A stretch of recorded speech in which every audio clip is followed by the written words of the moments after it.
Love Woodward Sports? Love wearing clothes? Then you should be wearing Woodward Sports clothes. Check out our full line of merch at woodwardsports.com. Just click on Shop. We have all your favorite designs, like Dan Campbell kneecaps, Woodward Golf, and of course, our own logoed out merchandise. Men, women, infants, kids all love Woodward Sports. Impress your friends. Impress your boss. Impress your dog. Buy Woodward Sports merch today.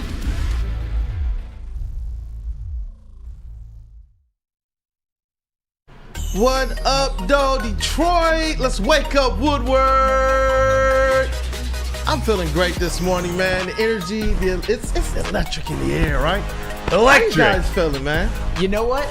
I'm going to say something, some might perceive it as the quiet part out loud, but I don't give a damn. Everybody already knows this, but I've been a little bit coy about this. I am happy as hell that Patrick Mahomes won another Super Bowl and the Kansas City Chiefs got 3. You don't say. I'll admit it. I get it. First choice is obviously the Lions, but they unfortunately did not make it. They lost to the San Francisco 49ers in the NFC Championship game. So if they can't win it, why not Patrick Mahomes catch Tom Brady in terms of accolades, both personal and team-wise, and end up as the undisputed GOAT? That is what I want if I can't have a Lions Super Bowl. But you know what? Hold on. But that does bring up the question. Obviously, people of fans of this show, they were waiting to hear what you had to say about the Chiefs winning the Super Bowl, but more importantly, your GOAT of GOATs, Patrick Mahomes. Now look, Tom Brady has accomplished things that no other quarterback in the history of the NFL has done. Patrick Mahomes is well on his way. And I keep hearing this debate about Patrick Mahomes and Tom Brady. I keep hearing people say that Tom Brady is still the GOAT, but that Patrick Mahomes is the most talented quarterback they have ever seen. Sam, break this down for me. Is he the GOAT? Regardless of the accolades that Tom Brady has, we've seen what Patrick Mahomes has been able to do. He just led the Chiefs to back-to-back Super Bowl wins. I mean, you're too happy about this. All right, so I'm going to be fair, believe it or not, and a lot of people weren't expecting this. No, Patrick Mahomes is not the GOAT yet, but he is the best we've ever seen. What Patrick Mahomes has done in his first 6 seasons as a starter, quite frankly, is put together the greatest 6-year start to a career of any American team sport athlete in the history of American team sports. In 6 seasons, 2 MVPs, 3 Super Bowl MVPs, which is absurd. And oh, by the way, I've got a couple of crazy stats for you about what Patrick Mahomes and this Chiefs team has accomplished. Patrick Mahomes, in 6 seasons as a starter, has the same amount of Super Bowl MVPs as Peyton Manning, Aaron Rodgers, and John Elway combined. And oh, by the way, and this is another thing that I think speaks to the organization of the Chiefs, to Patrick Mahomes as a talent, to Andy Reid as a coach, and all of that. The Kansas City Chiefs, since trading Tyreek Hill, which was supposed to be something that hurt the team because Tyreek Hill, one of the greatest weapons in NFL history from the wide receiver position, you could argue is the best wide receiver in the NFL right now. The Chiefs have won 2 consecutive Super Bowls since then. Every single season that the Chiefs have completed since the Tyreek Hill trade has ended in a Super Bowl and a Super Bowl MVP for Patrick Mahomes. And oh, by the way, Patrick Mahomes, one of the things that separates him is by the numbers, he is the greatest playoff quarterback on a per-game basis ever, because Patrick Mahomes, and these are stats amongst players who have guys who have started at least 10 playoff games. First in win percentage at 15-3. First in playoff yards per game when you account for passing and rushing. First in playoff touchdown to interception ratio with an absolutely absurd 41-8 touchdown to interception ratio and 18 starts. Unbelievable. First in playoff passer rating and first in playoff completion percentage. And I'm not done. One of the things about Patrick Mahomes which makes him Jordan-esque, because I consider Patrick Mahomes what he's accomplished in his first 6 seasons, similar to what Michael Jordan has accomplished after his first three-peat. Nobody eats in the Patrick Mahomes era. Absolutely nobody. The San Francisco 49ers. The 49ers, this is a team that over the last 5 years has been one of the greatest franchises in the NFL. 0-2 versus the Chiefs in the Super Bowls. Last season, Jalen Hurts and the mighty Philadelphia Eagles. Jalen Hurts, some people even said that he could have won MVP over Patrick Mahomes. Certainly if he wouldn't have missed those couple of games. They lose the Super Bowl, even though Hurts plays relatively well. He still has that fumble 6. And the Eagles look like they have an uncertain future. The way that they finished this season, my goodness, they look like they were in shambles. Hey, what? Stop. Why? I'm pissed at Patrick Mahomes. Why are you pissed at Patrick Mahomes? He's hanging out with my girl up there, man. Well, I think he's... You know what, T-Fuss? Oh, shit. You know what, T-Fuss? I respect what you've done with Minnie Mouse. It is legendary. But doesn't Patrick Mahomes, isn't he worthy of carrying on the mantle? I get it. I don't want him to cheat on his wife or anything like that. But he's up there with just to spite you, T. You know he's tapping that. Minnie! Hey, If Minnie Mouse is gonna mess with me, she got to mess with Patrick Mahomes. hey, but wouldn't you be in great company at that point? Terry Foster, Patrick Mahomes. If you guys are, I'm not going to finish that because I could go. We're going off the rails. I could go way off You know the what rails. stat matters the most to me? What's up? 0-2 versus Jared Goff. Oh, Let's go. Let's go. Big and facts. 0-2 against Tom Brady. Big facts. I think that puts Jared Goff right up there ahead of Mahomes, just below Tom Brady. Guys, don't rile up the slappies. Please don't rile up the slappies because there are going to be people in this chat that try to make that argument for real. And I know that in some ways they're trolling and whatnot. 100%. I even seen people on social media, including our esteemed colleague Neil Rule, kind of say, never forget the Lions beat the Chiefs in week 1 of the NFL regular season. And to me, I just think at this point the Lions are big boys and they shouldn't be celebrating that kind of stuff. It was a nice win at the time, but the Kansas City Chiefs get the last laugh, as does the Kansas City Chiefs have gotten the last laugh against pretty much every team in the NFL, at least over the last 5 years. A couple, the Tampa Bay Bucks and the Cincinnati Bengals, they did get them once. That's all well and good, but the Kansas City Chiefs they're the preeminent dynasty of the NFL right now. They're every bit as good as the 60s Packers, the 70s Steelers, the 80s 49ers, the 90s Cowboys, the 2000s Patriots, the 2010s Patriots, which is amazing in and of themselves. Right now, it is the Kansas City Chiefs league. It's Patrick Mahomes' world, and we are all just living in it. And I get it. Next season, I hope that the Lions and the Chiefs meet up in the Super Bowl and the Lions win, even though people don't think so. But this year, that wasn't an option, so I'm happy about Patrick Mahomes. Sue me. I'm not running from it anymore. You I'm know not what? lying Talk anymore. your shit. Let's just look ahead. What's more likely to happen? What's up? They three-peat, Kansas City three-peats, Shout out Lil Wayne. or the Lions make the Super Bowl. Ooh, I that's think- a great question. I think you Yeah, got to that's- say Chiefs I'm great. three-peat. Wow. I think the Lions are primed for a Super Bowl run. No, I really do. They are, but I think at this point with how the Kansas City Chiefs are right now, Let's you go. have to say Chiefs three-peat. They've won on a two-peat right after they traded Tyreek Hill. That's unbelievable in and of itself. And moving forward, one of the things that I said about this particular Kansas City Chiefs team, which made them dangerous even when they didn't look so great at times during the regular season, is this is Andy Reid, this is Patrick Mahomes, this is Travis Kelce, even though at times Travis Kelce looked washed, not in the playoffs, by the way. And this is the best defense they've had in this era and the best running game that they've had in this era. And a lot of their defensive players, like Trent McDuffie in particular, George Karlaftis, are young. Andy Reid seems to have some more tread left on the tire. Isaiah Pacheco is young. Travis Kelce, he may come back. He looked damn good in the playoffs. And Patrick Mahomes is still in his prime. And by numbers-wise and at least by age-wise, could be entering his prime. So for me, you can't count out the Kansas City Chiefs. I would love to see a Chiefs-Lions Super Bowl next year. That would be one of the greatest days of my life. How many No, Lions? I was gonna say before you answer this, man. Before you answer this question, the chat wants to know how does Flannel and T-Falls feel with their mates cheating on them. I'm not happy. Yeah, T-Fall's pissed. Hey, man, I know it's a Minnie's while with ago, Patrick man. Mahomes. She's next to Patrick Mahomes. They did something last night. She mixed him up with Kermit the Frog. Those Disney characters get around, man. Those Disney characters. Oh, that's true. Yeah, Kermit the Frog is not a Disney character, is he? No, not Kermit. Yeah, but Muppet. he's Kermit the Frog. Yeah. No. Crossover, huh? I'm just glad that we have the Patrick Mahomes to Minnie Mouse connection, given the fact that everyone knows I'm a Mahomes slappy, and we got Terry Foster with his well-known escapades with Minnie Mouse. Sexcapades. We're sexcapades. We are all about connecting Wake Up Woodward to life, and this is the perfect example of that. I mean, come on, you cannot get any better than this right now. That's why we're so fortunate to have T-Foss with us this morning. You know what? Another thing I forgot to tell you, Minnie Mouse saved my life. Oh, Really? I was at that apartment complex where she was staying, and I was reading a book by a pond, and she's like, dude, you got to get away from there. I'm like, why? She said, you can't read by water in Florida because there's alligators in there. I said, dude, we're in the city. There can't be alligators in Orlando. She said, watch this. And there was alligators in there. Alligators in Alligators Orlando. is in plural. Wow, alligators. Damn. Alligators. So you owe your life to Minnie Mouse. Yeah. That's amazing, man.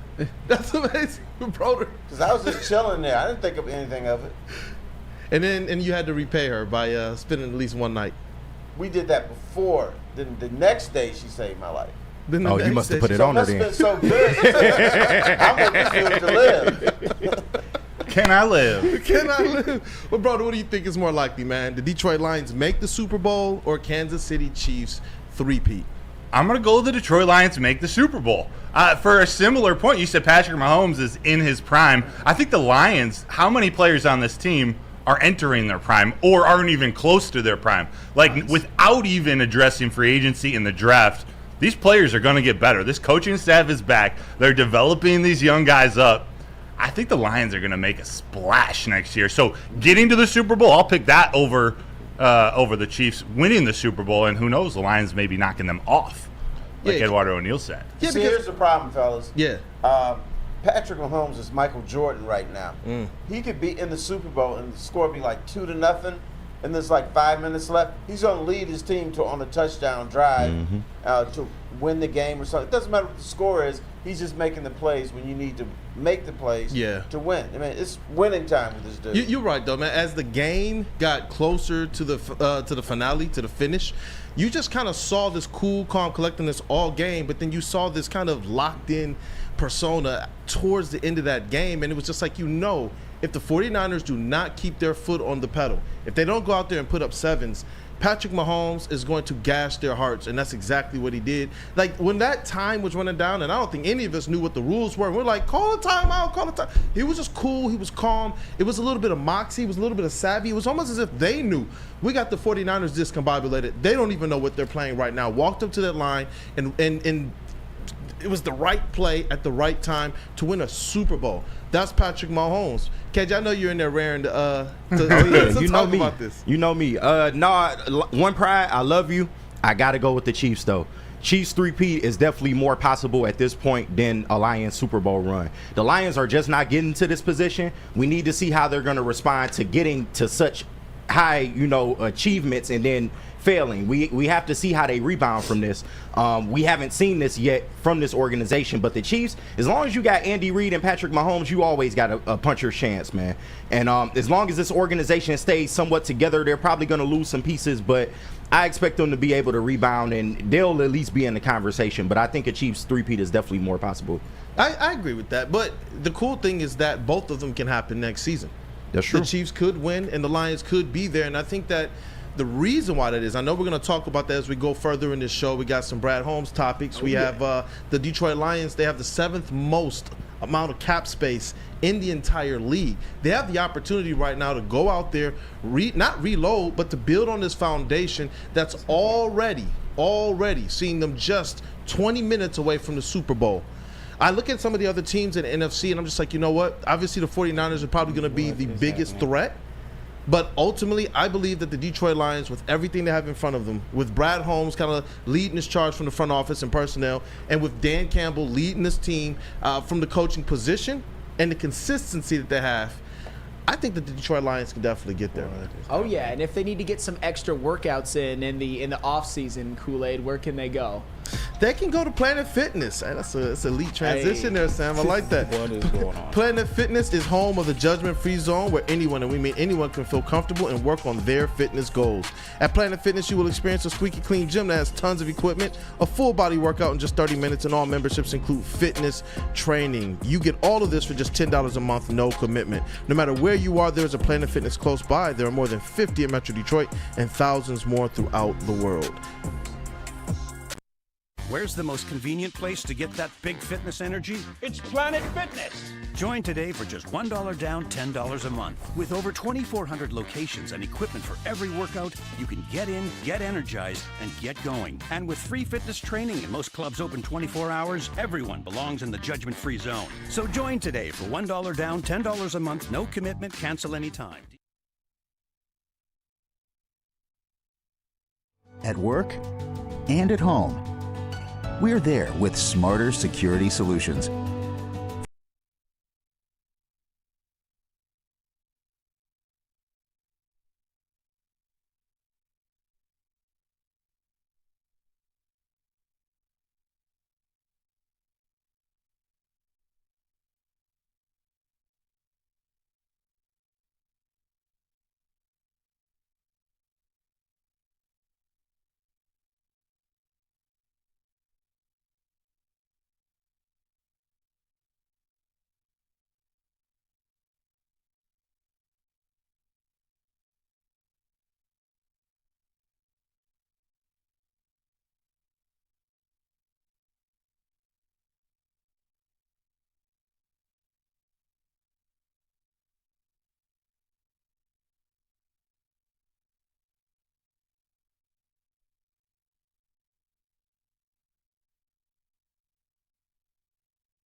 clubs.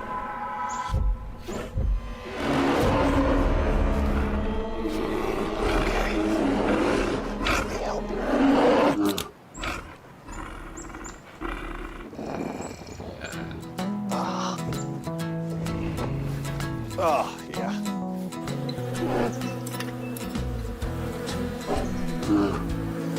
Nothing. G-G-G-G-A.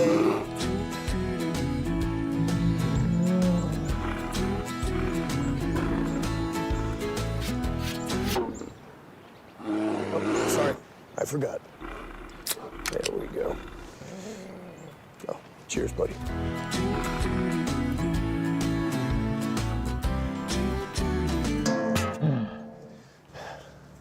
I think we need to get you a pick.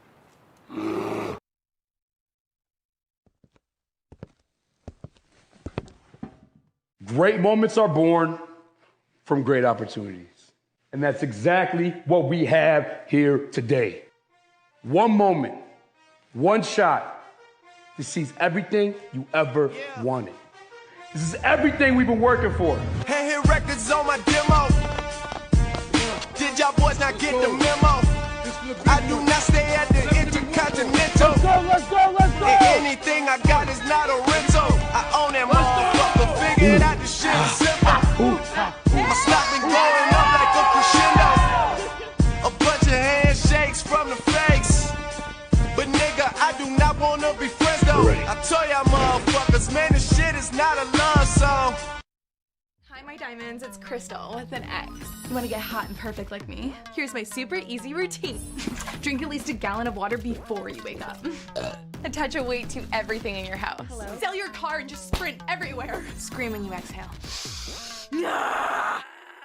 Don't follow Crystal with an X. Do your own thing at Planet Fitness with tons of equipment and free fitness training in our clean and spacious clubs.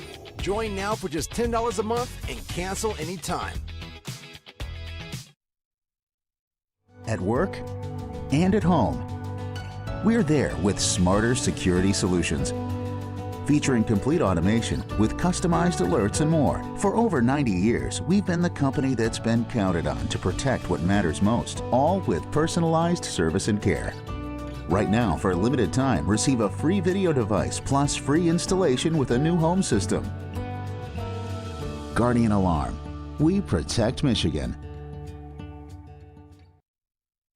Have you ever wondered where all the finest restaurants get their steaks? It's Fairway Packing Company, providing Michigan restaurants, hotels, and casinos with prime beef for over 60 years.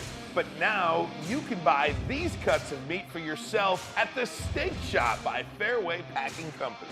Prime porterhouse, A5 Japanese New York strip steak, dry aged Wagyu beef tomahawk.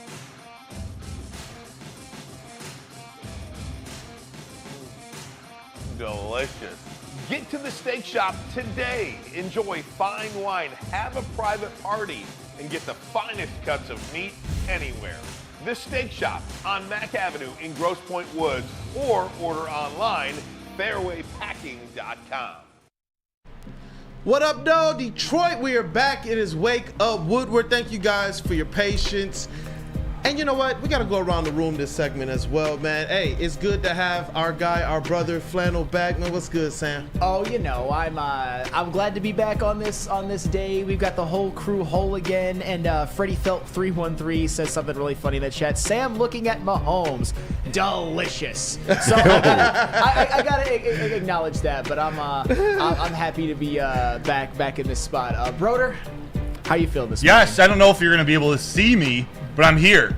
I'm here in spirit. I'm gonna be the voice of Morgan Freeman over everything. So we'll be chiming in throughout the show while we figure out this camera. Yeah, and we got the legend T. Foss in the building, man. So you guys already know it's gonna be a wild ride today. Yeah, I don't like to scold y'all, but you know, today is Fat Tuesday. I paid $3.99 for those spoons. He gonna force somebody to eat one. We're gonna talk about it. And if you're brave enough, I got Punchki vodka. For the real men. Wow. Let's go. For the real man in here. I'm drinking that. Yo, and look, and we got the Booth Boys. It's the legendary duo right here. We got KG, Detroit's #1 draft pick in the building. Hey, and we guys, hey, you know what, JB Smooth, You are our MVP here at Woodward Sports, but your hat game is unmatched too, bro. It's unmatched. He don't be playing. Look at that. Hopefully I have some more hats to show off. You know, I don't get to wear these that often though, you know. Yeah. it's yo, I'm gonna have to come hat shopping with you, man. Hey. Eventually I gotta find a new hat for this one. But just to go around, we're gonna talk about this interesting tweet, but before that, it's on Dan Campbell. It's a lot to unpack with this one. A lot to unpack, man. From John Frisella. Got a pretty big platform as well across socials, but kind of the headlines around Detroit. We have Michigan versus Illinois tonight. It's a lot of games tonight, man. Oh. Yeah, I know that makes you pretty happy. We got the Red Wings and the Oilers as well. This playoff chase continues for them, and we will talk about the Red Wings a little later in this show. And the Pistons and the Lakers as well. This kind of new-look Pistons, they look a little better, but obviously the season is already lost right now. The only thing they can really work on is, I don't know. Just some type of chemistry. Flannel. What? If I could find a driver to drive you to Illinois tonight, get you free tickets to see Michigan, Illinois, would you go? No, I would not go. That's a hard pass. And here's why. Because I went to the Michigan-Iowa game a couple of Saturdays ago, and I thought I would just have fun with my wife in Ann Arbor and just enjoy the game and kind of live off of the good vibes from the football national championship game. But I found myself during the Michigan-Iowa basketball game just getting upset, bitter, like F this team. Iowa was perfect from the free throw line in that game, and it's just no matter what, this team cannot just not make me mad. So no, you will not be seeing me in Chrysler Center or at any of their away games the rest of the year. I would maybe consider going to see them play against Michigan State on Saturday, just because if Michigan were to win that game, it would be kind of funny, but they're not going to win. They suck. They're the worst team in Power 5 still. Bro, the only time I go see Michigan and Iowa this year is if Caitlin Clark is in the building. That's fair. That's actually the only way I go see that crap. She's playing on Thursday, right? Caitlin Clark is playing Michigan in Iowa. Oh, wow. 8 points away from breaking the all-time NCAA record. Wow. And the sad thing, she's not coming to Michigan or Michigan State this year. I know. No, that's She's sold out so many arenas all around the country. I would go. Me too. Go if she was at Michigan or Michigan State. Oh, yeah. She's the best college basketball player in the country. Yeah. I agree with that. I didn't say male or female. Best college basketball player. Hey. Period. Period. Now you're getting crazy now. Who, Hunter Dickinson? Hey, no, there will be no Hunter Dickinson slander in this room. It might be. No, I do not. He was not that good, man. One-on-one. He's not that good. But look, we gotta break this one down here, man. We got New York Insider, so I already care less about what he has to say. But John Frisella, right? Ooh. He had this interesting tweet, man. We have to unpack this thing. But the question is this: were the Detroit Lions the best teams in the playoffs? Do you agree with this tweet? If Dan Campbell was a smarter head coach, the Detroit Lions would be Super Bowl champions right now. They played the best in the playoffs. 49ers and Chiefs both stunk in the Super Bowl. Ravens were the best team in the regular season. Lions were the best in the playoffs, apparently with a non-smart head coach. I don't even understand. If there is a lot to unpack here, a whole lot. Flannel, where do we start with this thing, man? All right, let me just go point by point with this one. If Dan Campbell was a smarter head coach, the Detroit Lions would be Super Bowl champions right now. I don't necessarily agree with that, although, and this is something that a lot of people disagree with me on, and I might create some headways in the chat and in this room, but I still think, and this is just because it was brought up, I'm not trying to belabor the point forever, that when the Lions were up 24-10 and they had that 4th and 2 at the 28 and had a chance for a 45-yard field goal, that they should have attempted that and took a 17-point lead. Because what's going on? Oh my goodness. Because in Michael Badgley's career, from between 40 to 50 yards, he was 77% for his career. But during his time with the Lions, he was 9 of 11, and then 2 out of 3 from 50 plus, and he also had a 54-yarder the week before. So I think that was the wrong move, but at the same time, I don't want to belabor that. As far as the Lions playing the best in the playoffs, you absolutely can't say that.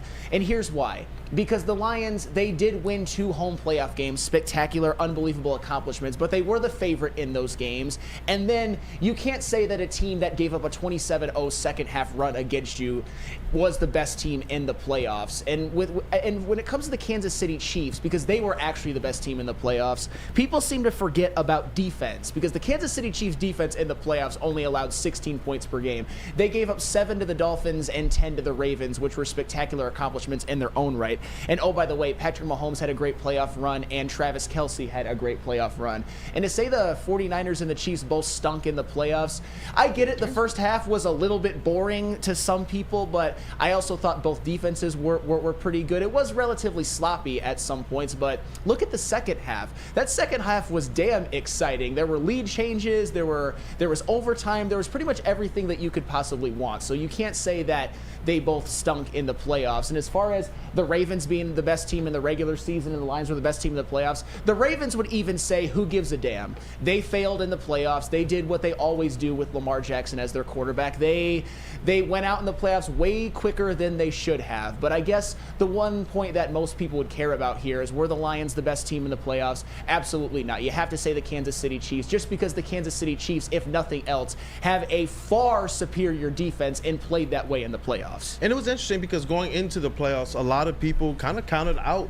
the Kansas City Chiefs. Yeah, but they they did. beat the supposed best team from the regular season. Where I am encouraged is this. One, I believe that the Lions got to where they got to, NFC Championship game, 20 minutes away from the Super Bowl, because of the type of coach that Dan Campbell is. We've talked about this before. The imprint and the identity that he has been able to give to this Detroit Lions team, that's the reason why they got as far as they did. I would say that they actually played above their talent level. They played above their personnel level in this playoffs. That's what I would say about these Detroit Lions. Here's what I would say. Little Johnny, you go to hell. Here's the thing. If my man catches the pass, dumbass Dan Campbell called a perfect play that worked. Yeah, and that's the thing. I don't know necessarily what this guy is looking at, but when you just kind of parse this thing just line by line by line, it gets to the point where you realize there's a lot of people out there with a microphone who probably shouldn't have it, or a platform who probably shouldn't have it. Hey, maybe that's us as well, but at least we have fun with it, right? You know what? People they think the only reason the Lions lost is because Dan Campbell turned down a field goal. No, they got their asses kicked in the second half. That counts. Yeah. Now, everybody in Detroit wants to stop the game at halftime. So if they're up by 14, they're kicking their ass. You got to play 60 minutes. They got rolled 27-0 in the second half. Rolled, brother. That's tough, man. It's going to continue to be a tough thing to rehash and rehash and rehash. But I think the most important thing is that what got them in that San Francisco 49ers game is ultimately what led to some of their losses in the regular season, some of their struggles and some of their comeback wins, where we thought, is this team going to pull out the victory against the Chicago Bears? Is this team going to actually be able to pull off the victory against the Minnesota Vikings? And it was that third quarter all season. That's the one thing that the Detroit Lions, if they want to be considered one of the best teams in the NFL, and next year when they go into the playoffs, be considered that best team in the playoffs, they have to fix that. That third quarter, the second half defense, they're kind of letting their foot off the pedal a little bit to try and coast into a win. Sometimes that's what it felt like to me. I don't know necessarily what was behind that type of that strategy or whatnot. Bro, you can't smoke weed at halftime. That's the lesson learned. Unless you're Kelvin. That man can. What are your thoughts on it, though, brother? So after they lost this game, I forget if it was the morning show or if it was the Woodward Nights. I came out and I said, it is Dan Campbell's fault that they lost, but it has nothing to do with the missed calls or the mistakes that people are saying he made. It's because of that third quarter. That has been the problem with the Lions all season long. So I put the responsibility on the head coach to try to figure out a solution that their offense or defense, whoever starts out on the field, comes out ready to play in that second half. That's the locker room is all about the head coach, and they've struggled all season long. No, And the worst part is you know that they struggled all season long. The third quarter has been an issue throughout the year, but they chose to have their worst third quarter, probably one of their worst third quarters, honestly, in franchise history when they needed it the most. And that does have something to do with coaching. And I get it. Nobody was good. The offense wasn't good. Josh Reynolds obviously had a couple of really big drops. Jahmyr Gibbs had a fumble. The defense couldn't stop a nosebleed up to that point once the train had sort of left the station and it looked like the 49ers, and ultimately they did end up blowing out the Lions in the second half. So there is a lot to do with coaching on that, and I would agree with that. But the one thing I will say, and I get it. I'm not trying to rehash this too much. We talk about how on that 4th and 2 to Josh Reynolds that they called the perfect play and Josh Reynolds just dropped it. That happens from time to time. We actually saw a 4th down that didn't work, and then people are also saying there's no way in hell that Michael Badgley would have made that field goal to put him up by 17. Well, we didn't actually get a chance to see it. I would have been confident in that. I'm not saying that Dan Campbell coached a horrible game or cost them or anything like that. It was a total team collapse in the third quarter, but it's something that certainly can't happen again, and it is part of the story of the Detroit Lions. I think this John Frashella guy actually probably just turned the game off at halftime, because if he would have, you could say the Lions were the best team in the playoffs this year. That first half was phenomenal. That second half, historically bad. Do you guys think that they get just far too conservative? I see the chat talking about it, far too conservative in the second half of these games. I think they're reactionary. So I think Ben Johnson, he's waiting to see what the defense has adjusted to, or the adjustment that the defense makes, and then he's reacting to that versus going out and scripting the first 10 plays of the second half, or doing whatever Ben Johnson wants that offense to do. We saw in the NFC Championship game, they stacked the box and tried to stop the run, and Ben Johnson, they started throwing the ball, and as soon as they stopped connecting on 1st and 2nd down and get to 3rd and long, man, there's no stopping those 49ers, that pass rush. So that's why they just didn't have any rhythm coming out of the locker room. You got to go establish what you want to do. You know, sometimes the Lions forget what brought you there. In the first half, whenever they got into a jam, against the Rams, whenever they got into a jam, they went to St. Brown. Third quarter against San Francisco, nothing. Yeah. They do a running play with Amon-Ra St. Brown. Play the hits. What got you there? And I think in the third quarter, too often, what worked in the first half, they just said, fuck it, we're not going to do it. We can do anything we want. Yeah. And that's not true. Nah. And you know what? It's something, because we hear Dan Campbell and his rhetoric at times say, we are the hunters, we are the hunters, we are the hunters. You're not going to have to go far to look for us. We'll be right on your front porch. This is something that I hope that they change next year, because the hunters, they don't become too conservative in the second half. You continue to go out there and you continue to maul. You make sure that your prey is dead and then dead again. That's what I want to see out of these Detroit Lions next season as they move into this kind of era where they believe that they're about to go on a Super Bowl run. There are times that I'm like, why are they going away from what works? I just don't understand. I know what the numbers say. I know what they're trying to do in terms of running down the clock. But if you have an offense that's working, why go against that? And I get it. The 49ers made some adjustments. To start that third quarter, it looked like the Detroit Lions were running up against a brick wall. But it seemed like they stopped doing things to get people like J-Mo involved, Amon-Ra St. Brown involved, get out to the corners, where I just thought that they had the advantage. Speed-wise, talent-wise, athleticism-wise, get outside to the corners, get those linebackers spread out, get their defensive line spread out, so that then it gives you more that you can do when you do want to kind of go to that more conservative route to try and ice the game away. I think they just went to that too early in that game. Yeah, I mean, when you look at the first drive of the third quarter after the 49ers had gotten the field goal, David Montgomery was running it relatively well, at least with the carries that he was given. One of the other mistakes to me was on 3rd and 4, they ran it with Amon-Ra St. Brown instead for some reason. And that was a horrible play. Well, that's the thing, Terry. You're talking about getting Amon-Ra St. Brown more involved in the second half. No. I didn't mean this way. I know you didn't mean this way. Yeah.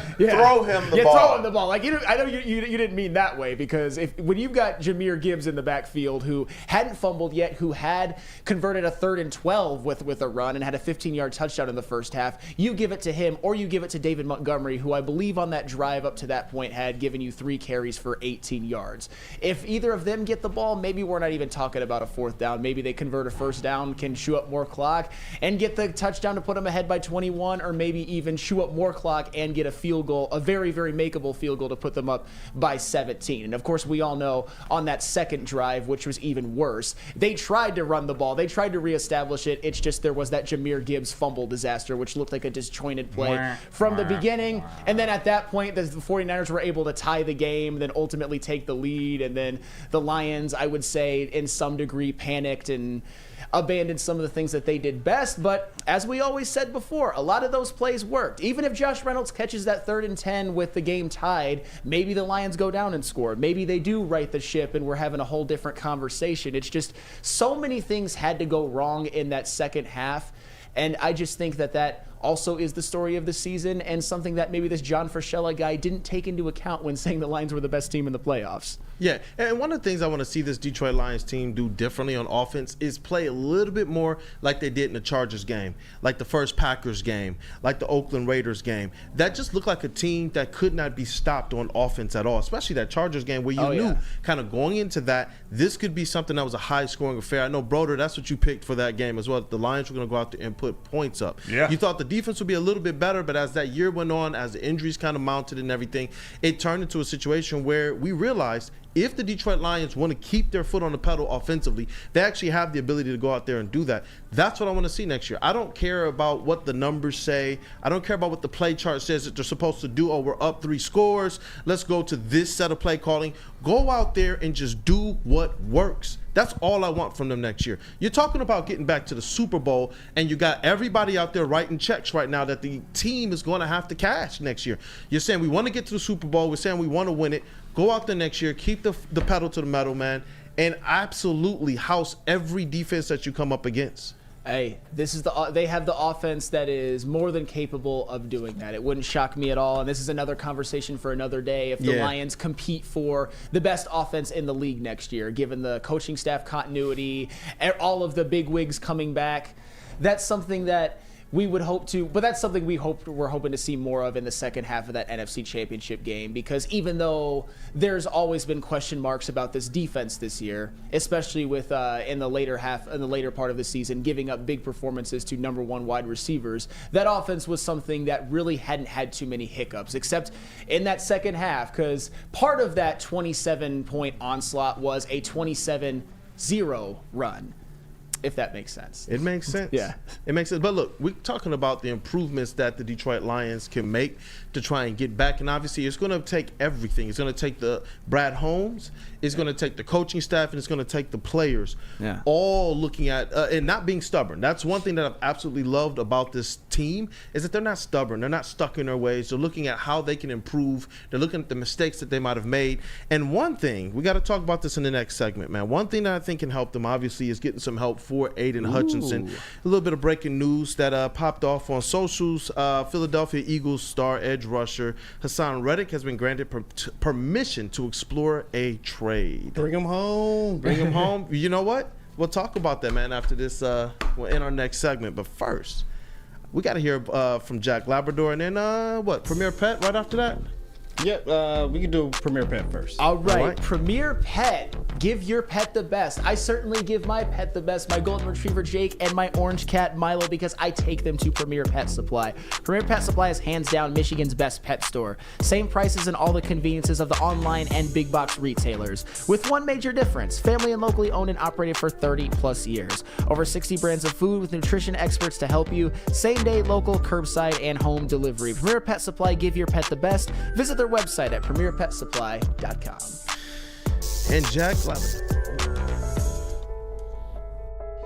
We've just received word. The world's cannabis supply has vanished. The public is outraged and has taken to the streets in response to this tragedy. The individual responsible acted alone, and we can only hope they will make things right soon.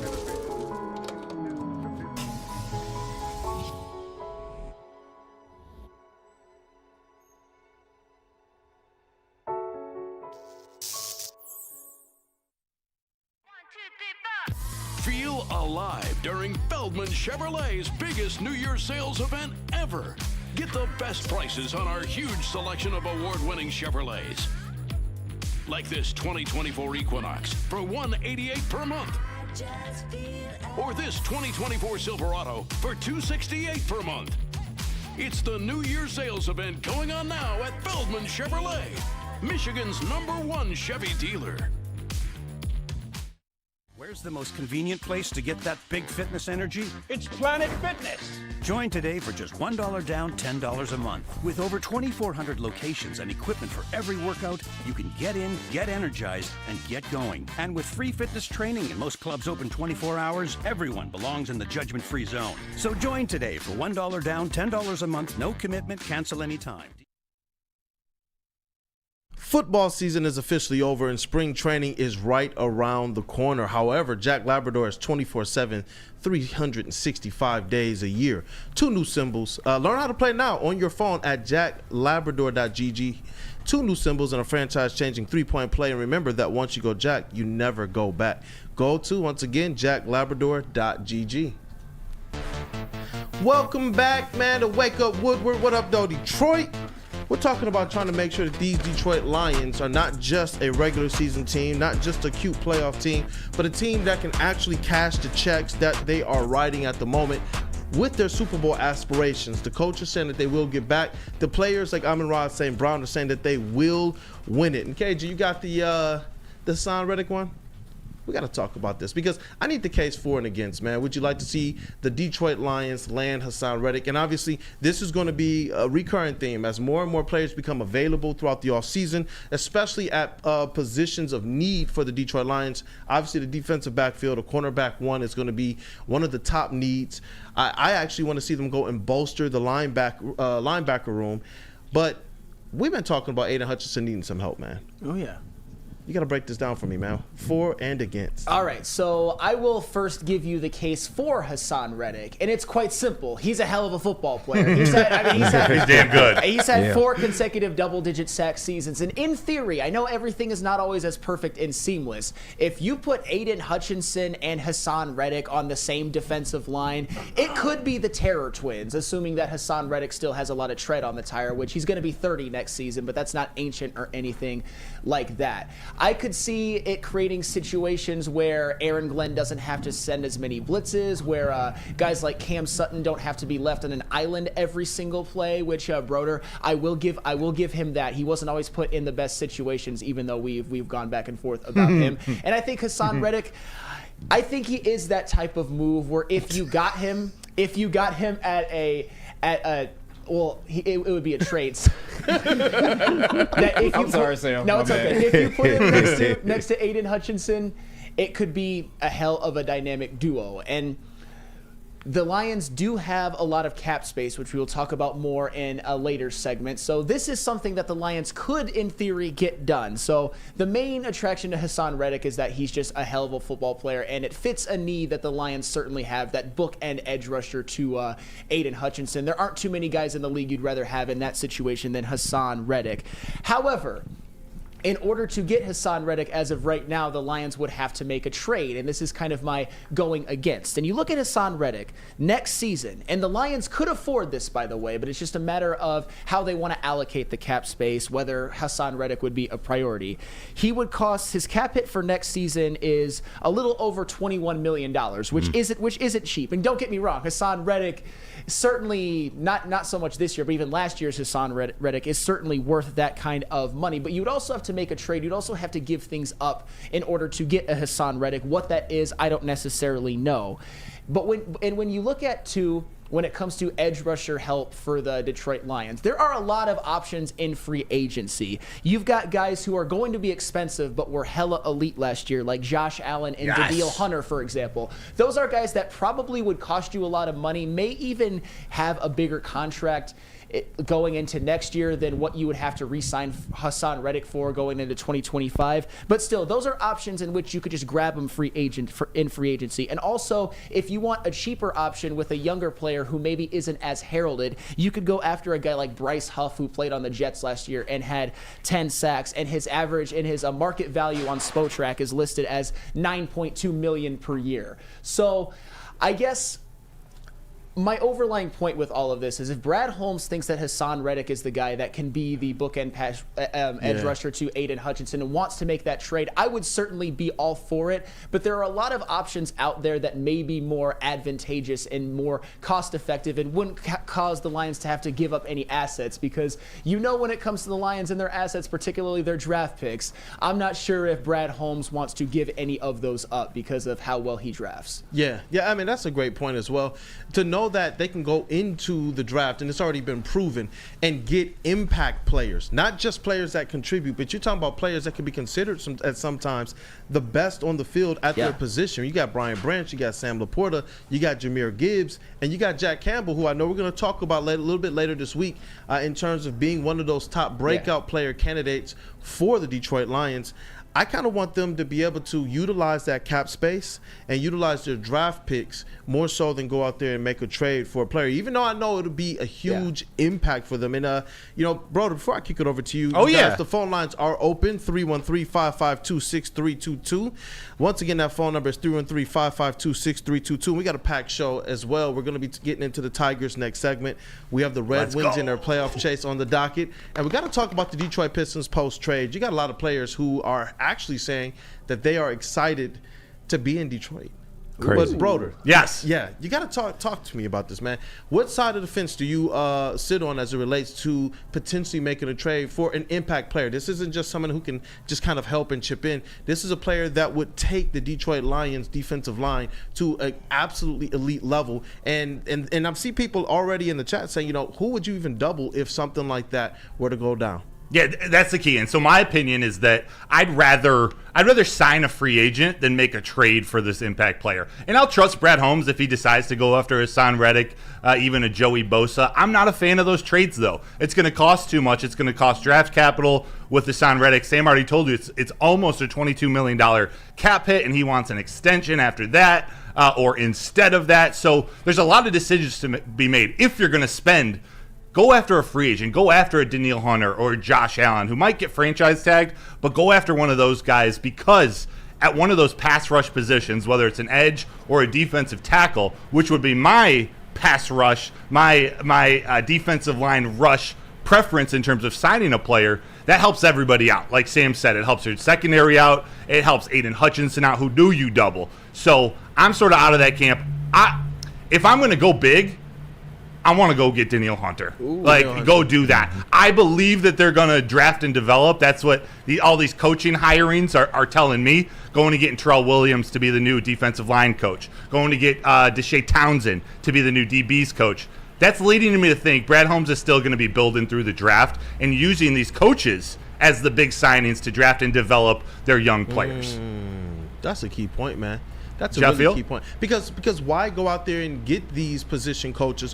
Why go out there and we know how important it is to keep the consistency with Aaron Glenn, with Ben Johnson, and they had some high moments in the season. Obviously, there is a lot of room for improvement with both of these coordinators and Dan Campbell as the ultimate decision maker. But KG, man, our resident ball knower here, man, what side of the fence do you sit on with this thing? I totally agree with y'all. And normally, if a move like this were to be made and there wasn't so much depth on the defensive line, then okay, I'd be like, make the trade. But I'm looking at that cap hit, like you said, $21 million. That's just far too much, and then they would have to give up some draft capital. I would much rather Brad Holmes hold on to that draft capital, be able to build depth, and just go out in free agency and get your player, man. If you don't spend, you got the money, go out there, get your big time player and draft for depth. Make sure you have people that are ready for next man up for when that season grind takes on and you're going to need them. I would prefer to do it that way and save some draft capital.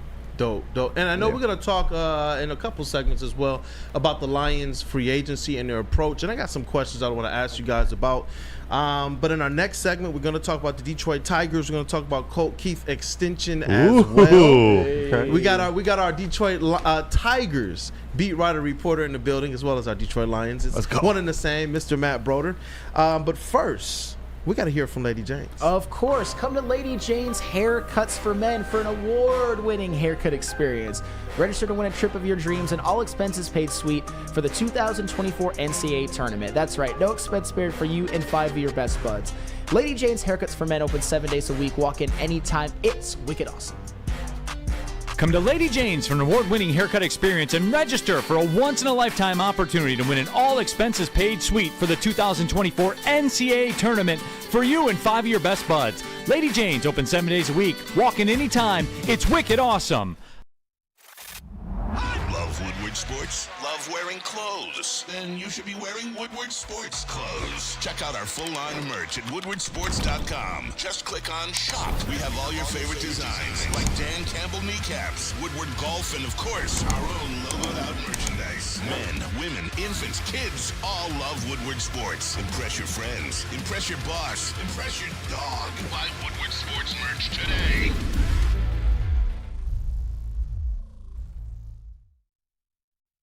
Stop searching for a vehicle and start finding one. Les Stanford Chevrolet Cadillac makes it easy. We harness the power of multiple dealerships and own the biggest selection of GM brands in the area to get you the car you need. With the Les Stanford Group, you'll have access to 4 different dealerships, providing you with more makes, more models, and more choices. We're connected to more than 1,000 vehicles, and with so many high-quality CPO vehicles available, you'll find new car quality at pre-owned prices. You can start and end your search at lesstanford.com today. For over 60 years, Fairway Packing Co. has provided Michigan's finest restaurants, hotels, and casinos with prime beef, Wagyu beef, and dry-aged beef. Experience the Fairway difference for yourself today. Visit the steak shop in Grosse Pointe Woods for grab-and-go steaks, or order online at fairwaypacking.com. What up, though, Detroit? Welcome back. It is Wake Up Woodward. Chat, need you guys to bring the heat for the rest of the show as well. On this show, we're going to definitely talk about as much as we can all 4 of our Detroit sports teams, especially a little bit later. We got to talk about the next, hopefully, playoff team in Detroit, the Red Wings. But this segment is about the Detroit Tigers. Before I let you go on this one, man, I got to let the chat know. Hit that like button to support the crew. And the phone lines are open, 313-552-6322. Detroit Tigers, Flannel Sam. Oh, yes. So this is something that our resident beat reporter for the Detroit Tigers, Matt Broder, is very, very excited about and has been chomping at the bit to talk all week. And I'm glad that I get the opportunity to tee this up to you. So Colt Keith, one of the top prospects in the Detroit Tigers organization, the Tigers signed him to a contract, and I want to hear your thoughts on it, Broder, and what does this mean for the Tigers organization moving forward? Yeah, so this happened a couple weeks ago. Colt Keith is a 22-year-old infield prospect, probably a second baseman, that the Tigers decided to sign to a 6-year, $28.6 million deal before he stepped foot in the big leagues, before he took one big league at bat. And I know that number sounds crazy to some people, but what this contract just in general, and we won't get too deep into it, but I just want to kind of run through some of the basics to show how far this organization has come. This is a signal to them, not only that the front office is in a good place, making smart, savvy decisions, but also betting on some of their younger players that they're looking to build around. So for the first 3 years, with Colt Keith not being up in the bigs yet, he's getting just under $5 million average per year, which is more money than most prospects at his age make. Going into the second half of the contract, the final 3 years, it will definitely, if he performs to their expectation, it will definitely be a team-friendly deal. But what Colt Keith has at the end of it that benefits both the Tigers and Colt Keith, there are 3 straight years of club options for over $10 million apiece. So this could end up being a 9-year, $56 million contract, or sorry, $66 million contract. Wow. So this contract, while that sounds like a lot of money, could be a bargain if he turns into the player that they want to see. And that player could end up being like a Jeff Kent. I know Dan Wood said in the chat a couple days ago, Jason Kipnis. I could see that being kind of his floor. But what this does, this almost guarantees him a spot on the opening day roster. And for a young player in the big leagues, this takes all the pressure off about, pressuring yourself for at-bats, getting out, all the things. He can now take the next 6 years, not have to worry about going to arbitration, not having to worry about, all the extra, I need a big things that go around with needing a big contract. So he can just go and focus on getting better at the game of baseball. So that's just in its most basic form. This is a deal that might seem like a lot of money to start, but it is a smart decision for both the club and the player. They're building around all these young guys, and Colt Keith is one of those that we're going to see a lot coming up. That's the most interesting thing for me as well. The Detroit Tigers, not just kind of getting the young prospects and us hearing about, oh, they have this number prospect, they have this many in the top 100, but it seems like they're finally ready to move forward with these prospects leading the charge. Obviously, the great Miguel Cabrera, he kind of had his swan song last season, and now this Detroit Tigers team, moving forward with the young guys, how much faith do you put in these guys being the right guys to kind of drive this Detroit Tigers team back into winning? They did this before, back in the Justin Verlander era, and we know it started off a little rocky, but those guys were the guys. How much faith do you have about these prospects as they start to step on the big league field? I personally have a lot of faith, but at the same time, we don't know yet. A lot of these players still are connected to the Al Avila era, that whole scouting department. This is a brand new front office, brand new scouting department. They have new things that they're looking to build in this organization from the bottom up, starting with the new pitching coach and Chris Fetter, the hitting coach. They're trying to operate this whole organization in a new way. So I do really like the young players. We're talking Spencer Torkelson, Riley Green, now coming up, Jace Young, Colt Keith, Jackson Jobe, Justin Henry Malloy. There's a plethora of young players, which allowed them to trade Nick Maton. So I'm excited about it, and we're going to see them. They're going to be they're going to be playing a lot this year. They went and signed a couple pitchers this offseason, but they brought in Mark Canha, the Tigers did, a veteran left fielder, also a backup first baseman, to come and help nurture some of these young guys. So we're going to see how they perform in spring training. Pitchers and catchers report tomorrow, and we're going to see next week, once the hitters join, they start having full team scrimmages. But we're going to see a lot of development out of this team. I think they have the right guys in place, but in terms of my faith in the future, we got to see a little bit more about Scott Harris and Greeny, their new GM, what they're doing with this organization. But Sam, to you, this feels like they're building it the right way, right? They drafted Max Clark. They're reshaping their organization. What do you have to say about either some of these young players or what these Tigers are looking to do? Well, when you saw last season, for example, you saw guys like Spencer Torkelson and Riley Green and Kerry Carpenter. They all contributed greatly to this team in a variety of different ways. They all had their issues, like with Riley Green, it's health.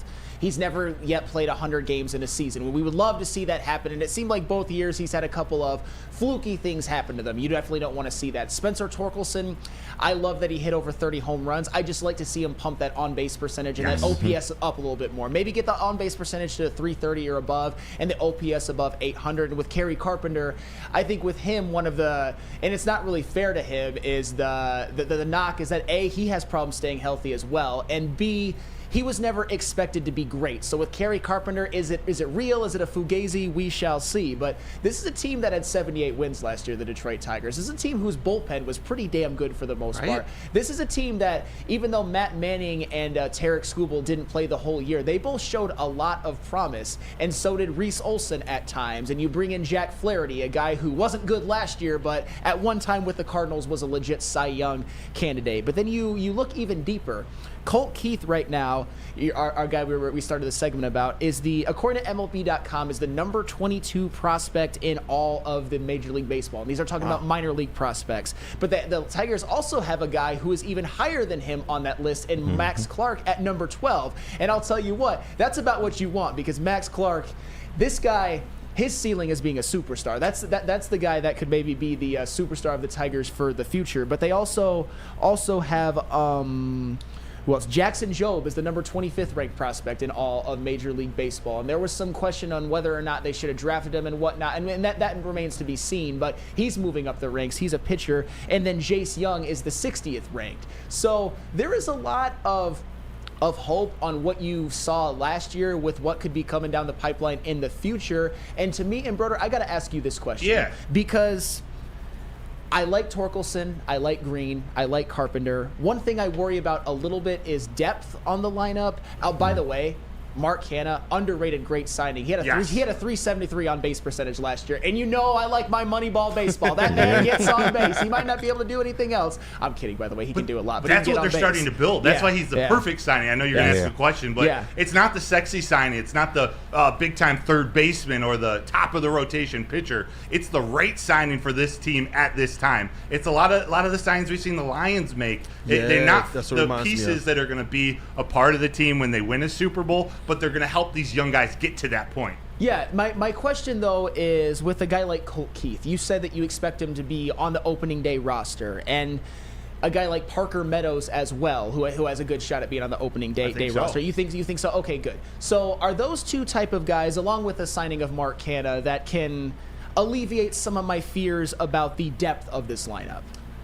Not in the short term. Okay. You know what? We still got to think they're kids. They're 22 years old and younger, and in baseball, especially as a hitter, you just need reps. You need at-bats in the minor leagues or at the major leagues. Usually teams leave kids down in the minors to build the confidence up. There are some incredible pitchers in the major leagues. So that's why they don't usually bring them up to start the season. They want them to build some confidence in the minors and develop certain things. So I don't know if it should give you that faith off the bat, but the fact that we're going to see them and that this team is built around Moneyball type of guys. Like Max Clark, he has the potential to be a superstar, but what he does really well, it's he's got great plate discipline. His discipline in the strike zone is great. We're going to see guys getting on base, and that's the question with a guy like Torkelson. You said he doesn't need to be a 325 hitter, but if he's only going to hit 250, we need 40 home runs out of him. Yes. Like, there are things that these guys need to do to take a next step, and I think they're putting the right pieces around, and we're going to see how some of these young guys play. Even Andy Ibanez is kind of an underrated utility player. He can play second, he can play third. He hits left-handed pitchers really well. They're just putting all these pieces together and seeing what they got. And for the casual Tigers fan, all these prospects in the top 50, the top 25, this isn't normal for the Tigers recently. Even with early draft picks that they've had over the last couple decades, they have the number 5 ranked minor league system according to Baseball America. That's unique. They're building something special. I think they can actually compete to win the AL Central. But when we're talking spicy. When we're talking like real World Series contention, it's going to be 2 to 3 years. But they're trying to build something sustainable, like the Lions. And that's where I was going to go. You brought up the Lions. You brought up kind of how they get players that fit their system, fit what they want to be as an identity. And you talked about who's putting it all together.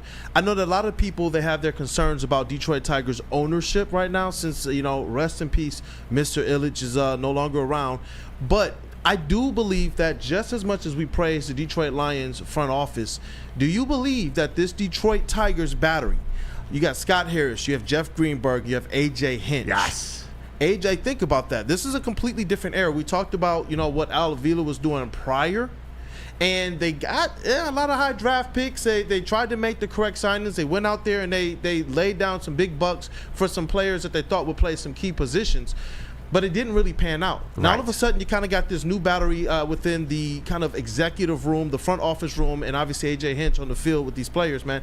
How excited are you about this team? Are they the right battery to kind of move this team into the next generation? I think so. I think so. It feels right, and we got to see it play out over the next 12, 24 months. But it has similar feelings. Maybe not the brother-type relationship that Brad Holmes and Dan Campbell have, but it's the type of relationship and philosophy that all seems to match. What A.J. Hinch and Michael Bedard want to do with their hitters matches what Scott Harris and Jeff Greenberg, the new GM, want to do analytically in building this team to get on base, to steal bases, to be a little more active with their youth. It just all seems to fit. So I'd almost caution. Everyone wants Chris Ilitch to spend, and I think there's a time to do it. I don't know if now's the time. I don't know if we want to go out and make a huge splash. We want some of these young guys to play. Go and get in a Matt Chapman, a big-time third baseman. Granted, I wouldn't say no to it, but they're looking to develop these guys so they have homegrown talent that are their starters of the future. I'm excited about the Tigers, man. Yeah. I'm excited. What's good, KG? Hey, man. And he's a Tigers guy. Oh, yeah, definitely, man. And the thing with Al Avila, one thing I can say about him is he didn't necessarily pick bad players. His problem was development. He never really developed the farm system. He made bad trades and gave bad contracts. But looking forward, Greeny and Scott Harris, I think they are the right people. They're younger. They have more analytical minds, and they're going to bring that and help raise these young players, because we should have leaned into the youth movement a while ago and just go full on in, let the youth carry this and see where we're at. Let's see what we have. But I'm excited to see what they do, man. There's going to be some growing pains, so we have to expect that. But if health, willing that health, they stay healthy, I think we can see a lot from this young group, man. I'm hoping so, because in the summers in Detroit, is there anything more promising than Detroit Tigers baseball? Is there anything When they're better? good, it's fun. Yeah, it changes it's the everything. best. Yeah. Yeah, Because they play every day. So it's like when they win and things are good, things are all good in Detroit. Well, and one of the things that gives me hope for the future about the Tigers is that we've seen some results on the field with A.J. Hinch as the manager, and even with Scott Harris as the president of baseball operations. I mean, you saw how much they improved. They improved in the season and as opposed to the previous year, because I remember at the beginning of the year there was talk about, oh my God, the Tigers are going to win 50 games. They're going to be historically bad. Not so fast. They were 78 win teams, which is pretty damn impressive for what they were expected to be. But one of the things I look at when it comes to both A.J. Hinch and Scott Harris is A.J. Hinch. He was a World Series winning manager at one point during his career, and I know there's some taint attached to that, but still, the fact that pause. But the Tigers, in a lot of ways, if you want to look at it from this point of view, we're fortunate that an A.J. Hinch was able to fall into their lap. And for 2 out of the 3 seasons, the Tigers, I think, played above their talent. Mm-hmm. Obviously not the year before, but his first year and his third year. And Scott Harris, he was the general manager of that San Francisco Giants team, I believe in 2021, that had the best record in all of baseball, which was damn amazing in and of itself, considering they were in the same division as the Dodgers, and the Giants were the team with the best record in all of baseball. So these guys have track records. And Flannel, the hitting coach Michael Bedard was a 27-year-old hitting coach for the Giants that year with Scott Harris. That's where they have a relationship. He then went to be the San Diego Padres hitting coach. He was the youngest hitting coach in all of baseball, and all their hitting statistics moved up. Sorry to interrupt. No, that connects it all. That's a great point. These are guys who have track records. This isn't. This was, I would say, a targeted. Like getting a Scott Harris was targeted. Getting an A.J. Hinch was obviously something that you don't turn down if you want to ignore some of the scandal attached to him.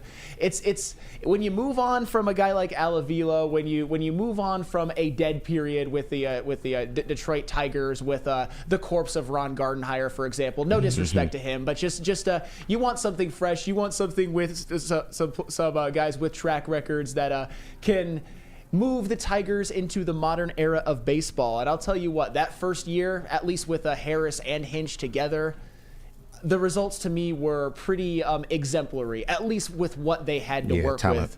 And this year, you might even see more. Hell, you might get a full season of Riley Green. That would be a hell of a start. Let's go. Last thing real quick. Yeah. To kind of connect it to Dan Campbell and these Lions, I was watching A.J. Hinch on this podcast. It's called The Show on the New York Post Sports YouTube channel. It was the first time I'd seen the show, but basically there was a section of it where A.J. Hinch was talking about, they'd ask him about the Lions and how it feels around the city and Dan Campbell's decisions. And A.J. Hinch went into depth about he's been in those situations where it's Game 7 of the World Series. He's made the wrong decision. Game 7 of the World Series, he's made the right. So this is a very savvy veteran coach who's also a young guy and knows how to relate to these kids. So I think the sky's the limit for this team. They got to have a good start, though. They got to come out of the gate. Please. Oh my goodness. I'm hoping. A.J. Hinch was in 2 Game 7s. Right? Wow. I didn't even think about that. 1-1, lost 1. So, but that's an experience that an experienced manager that you're not going to usually get fall into your lap if you're the Detroit Tigers, because in almost every single way, the Tigers is certainly a downgrade over the Astros. It's just when it came to the Astros, there was some I would say some dark clouds surrounding what they accomplished, at least in the late George Springer. Yes. Hey. Who Matt Broder once struck out in a collegiate baseball game. That's really? That's facts. One of the best pitches I ever threw. Hold the glove up, man, for the people. Hold the glove up. There we go. We're up here? Got my Birmingham roast. If you guys like talking Tigers, hit the like button. Definitely, man. Definitely. Like I said, all 4 sports are going to have a home on this Wake Up Woodward show. Yes. And I'm glad for that, too. You know what I mean? I know that Lions moves the needle a lot of times, but I do believe that this town is about what all sports teams, all of them that sit on Woodward Avenue, man. And that's why I like this show, man. Yes. That's why I like it. And it's not just us kind of throwing things around. We have people that have some strengths to be able to actually talk this stuff. Like, Broder, you're like I can't wait the to whole talk Derek baseball School of things, man. Yeah. All of it. It's just like, it's amazing. D1 pitcher from the University of Michigan, teammates with Chris Fetter. We got to get him on the show, man. We got to. We got to get them on show. That would be an awesome show, especially as we get into Tiger season. But next segment. We still have Red Wings. We have Pistons. They're coming up in later segments. But next, we got to kind of talk about the Detroit Lions. They have the 7th most cap space in the NFL. We got to talk about where Brad Holmes goes from this point with that type of cap space. Obviously, the draft capital as well. But first, can you tell us about Swiss Insurance? Of course. Do you have football on the brain? I also have baseball on the brain after that segment. But of course, we all have football on the brain. We're missing it right now. The Super Bowl just ended. But if you want to fill some time, if you want to greatly enrich your life, you should shop your home and auto insurance with Swiss. Shop it like a pro with Swiss Insurance. They cover Woodward Sports Network, and they should be covering you too. As for market Swiss Insurance today at SwissINS.com or call 248-800-4177. Again, that is 248-800-4177 Swiss Insurance. Hi, my diamonds. It's Crystal with an X. You want to get hot and perfect like me? Here's my super easy routine. Drink at least a gallon of water before you wake up. Attach a weight to everything in your house. Sell your car and just sprint everywhere. Scream when you exhale. Don't follow Crystal with an X. Do your own thing at Planet Fitness with tons of equipment and free fitness training in our clean and spacious clubs. Join now for just $10 a month and cancel anytime. You have an opinion? Make sure it's seen and heard. Corner, jumper, tweet us, hop on the YouTube chat, slide in the DMS at Woodward Sports on all social media. Have you ever wondered where all the finest restaurants get their steaks? It's Fairway Packing Company, providing Michigan restaurants, hotels, and casinos with prime beef for over 60 years. But now you can buy these cuts of meat for yourself at the Steak Shop by Fairway Packing Company. Prime porterhouse, A5 Japanese New York strip steak, dry aged Wagyu beef tomahawk.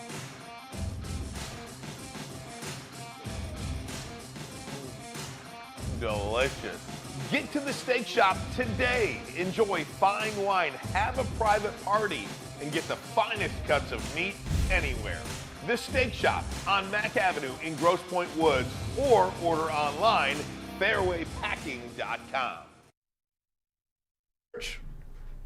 Are you tired of wearing the same old Detroit sports? There we are, Detroit sports merch. Duh. It's a new era in sports wearables, new designs, amazing apparel, and ultimate swag. Check out Woodward Sports' latest gear at woodwardsports.com and click shop.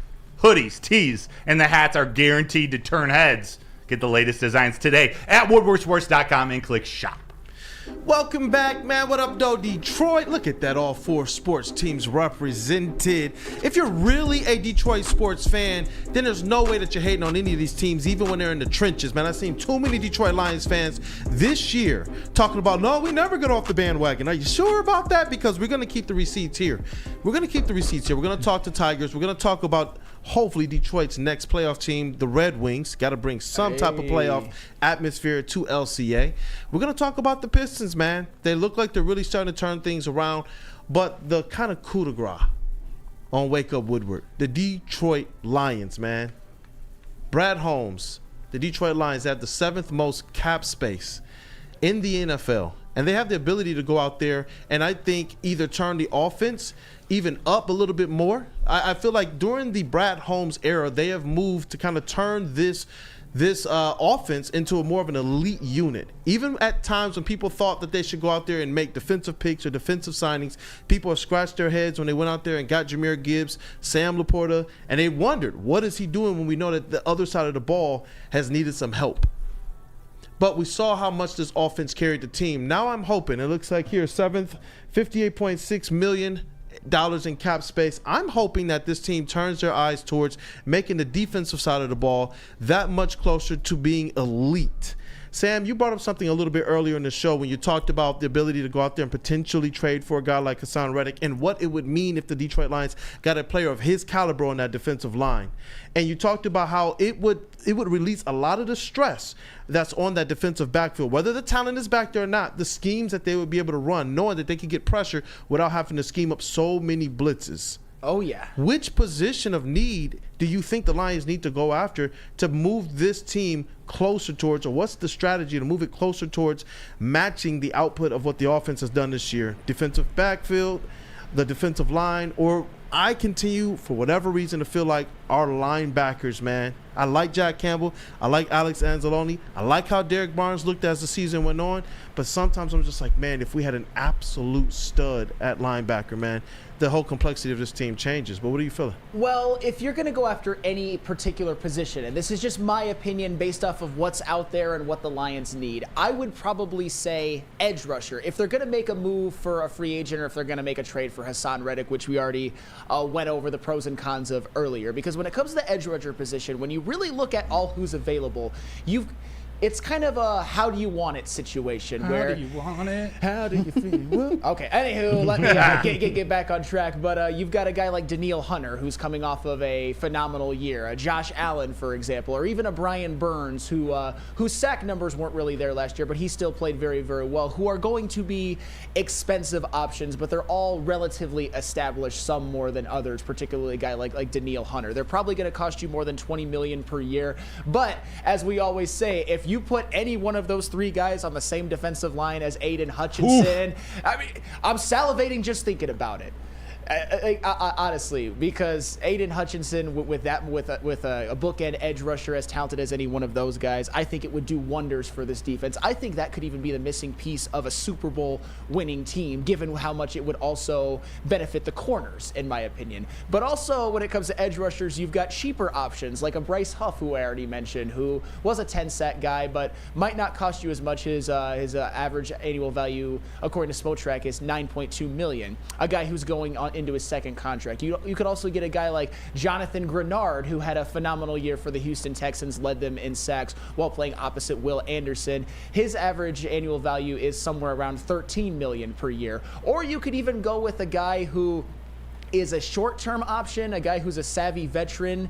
Who knows how well he would fit in with Dan Campbell, but like a Jadeveon Clowney, who had one of the best years of his career with the Baltimore Ravens last year, hit his 9.5 sack incentive, and he's going to be relatively cheap on probably a short-term deal. But all of those guys could greatly help Aiden Hutchinson on day one, and some of them I think would be excellent values. Obviously, I would love to see the Lions go after a corner as well, but the corner pool just isn't as deep as the edge rusher pool. You've got some guys, but there's not a whole lot of depth once you get past some of the big name guys, and I would certainly love a guy like Jalen Johnson or L'Jarius Sneed, for example, but there's not a ton there after them. So for those reasons, based off of who is available, based off the fact that there are expensive options, there are cheap options, there are trade options, I would probably say that if I were to use this cap space, my number one priority were to be a bookend edge rusher to put right opposite Aiden Hutchinson and have them just attack quarterbacks. I like that, man. I like that. And like you said earlier, I think it helps Aaron Glenn. I think it helps the defensive unit overall to be able to kind of change up some things a little bit. And when you do want to bring extra pressure with those blitzes, I think it makes it that much more effective, man. Last year, we saw them kind of whiff on a lot of sacks, potential sacks. Yeah. We saw them sometimes over pursuit. And I believe that if you have more savvy players along that defensive line, not just guys that you think have the big talent, but those guys who understand the nuances of the game, it helps them just that much better. But KG, what's good, man? What do you think is the strategy with this cap space? Hey, and Sam is spot on. To me, any defensive line position, you should attack that in free agency. Because if you look at interior D tackles too, there's a lot of options there as well. You got Christian Wilkins, Justin Matabuke, my personal favorite, Leonard Williams. There's a lot that you can do on the edge or in the interior. But if you get an interior lineman, that not only helps Hutch, but that also helps Aleem McNeil as well. And you got to get a veteran corner. That's the other position that you absolutely have to address in free agency. Get a veteran corner. I'm looking at somebody like a Stephon Gilmore, a veteran presence. He won't cost a lot of money, but he can step right in. He can easily help that secondary. And also his brother plays here. We all know that as well. So it'll be a good fit. But that's a Dan Campbell type of guy, and I feel like those would be great fits. If they choose not to get an edge rusher in free agency, they can always look to the draft. This draft looks to have a pretty deep pool of solid edge rushers. So that's how I would attack it. But you can't go wrong either way. But it has to be a defensive line position and a veteran corner. I'm in on the Danny G strategy in the chat. Although Brian Burns isn't my guy, paying a defensive lineman, paying an edge rusher or D tackle, and drafting a cornerback is the route I would go. Draft the young, athletic speed, pay for the man strength. I do think they need to add a veteran cornerback also, but maybe it's not your L'Jarius Sneed, or it's not your big spend of the offseason. I'd also attack, whether you spend in free agency or not, I'd attack the draft with an edge rusher as well. Think of what having Aiden Hutchinson on the other side will do to a rookie. Yeah. Whether you trade up and you go try to get Laitu out of Utah, or Jared Verse, or going up, maybe they like Chop Robinson, whoever they target, maybe you're moving up to get an edge to put alongside Aiden on top of a free agent signing. But we know what their needs are, and maybe you want to throw a linebacker in there, but they got to go defensive line, cornerback, and add some depth to that offensive line. And actually, what we're going to talk about in another day, but on Twitter, I forget who it was, Gibbs season, he reached out, or he had a mock draft that picked Xavier Legette in the first round. Wow. I don't know if you take a receiver in the first round, but the conversation of going and getting a big play receiver, a number one, we're going to have that conversation soon. That's a possibility. But, and you know what, this cap space, and knowing that the Detroit Lions have some players that they're going to have to take care of over the coming years, who on this roster right now do you believe can take that leap forward to be able to help make this an easier process? Obviously, I do believe you need to go and get somebody else for this defensive line, but is there somebody already on the team that you believe can kind of make that next step? God, it's so tough, because when you draft as well as Brad Holmes has done, one of the other priorities of allocating this cap space and future cap space is re-signing your guys. Obviously, you're going to want to re-sign like an Amon-Ra St. Brown, give him back up the Brinks truck, a guy like Penei Sewell as well, a guy like Aiden Hutchinson, and as you look forward into the future, which this isn't this year's problems, these aren't even next year's problems, but a guy like Laporta, for example, who may by the next year or the year after be looked at as the undisputed best tight end in the NFL. You're going to want to re-sign these guys. They're going to demand bigger contracts, maybe not break the bank, but bigger contracts given how great of players that they are. So I guess when it comes to the defensive side of the ball, Aleem McNeil was a guy who made a huge leap going into this year from the year before. Aiden Hutchinson, even as a second-year leap guy, while they're still under rookie contracts, could be absolutely huge. Maybe a Jack Campbell to help out your linebacker situation is a guy that could take a big leap. Or Brian Branch is another one that I think has just scratched the surface of what he could be, that this year established his floor, that he could be even more elite at some of his traits. So the thing about Brad Holmes is that he's never had this much cap space to work with, but he's been an elite drafter, and he's sprinkled in some cheaper free agents like David Montgomery and Graham Glasgow, for example, that proved to be even more valuable than you could have ever imagined, especially in the case of Graham Glasgow with Vitae missing the whole year.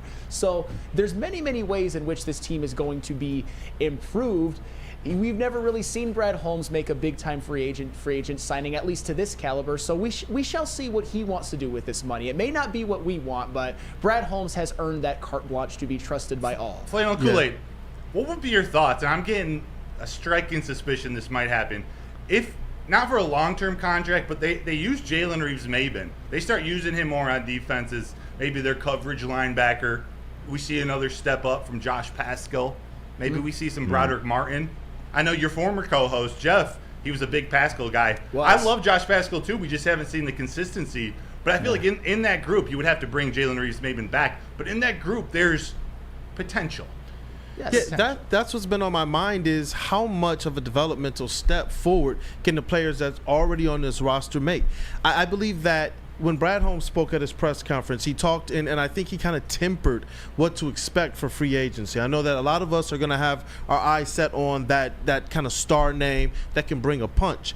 But he talked about that they're set up for longevity of success. I think that speaks directly to what they expect development-wise out of the guys that they've drafted, out of the guys that they've identified in free agency of years past, to be able to take that next step, to leap into an aspect of stardom. One of those guys, I think, when I do say the linebacker core, I'm hoping they can get somebody that can absolutely make that unit elite. Maybe that guy is already Jack Campbell. Maybe this season has been kind of one where he's learning, and we saw as the year went on, he became somebody that you could absolutely trust to be out there on the field, to not just kind of, wrap up, make the big tackles, drop back into coverage and whatnot. I think back to that 49ers game, and I know that it was a completed pass, but it just seems like in years past, I think it was a Jawan Jennings catch when Brock Purdy ran left, threw back across his right, and it was he covered it well. I don't think that there was much more that Jack Campbell could do. And it's plays like that kind of show his athleticism,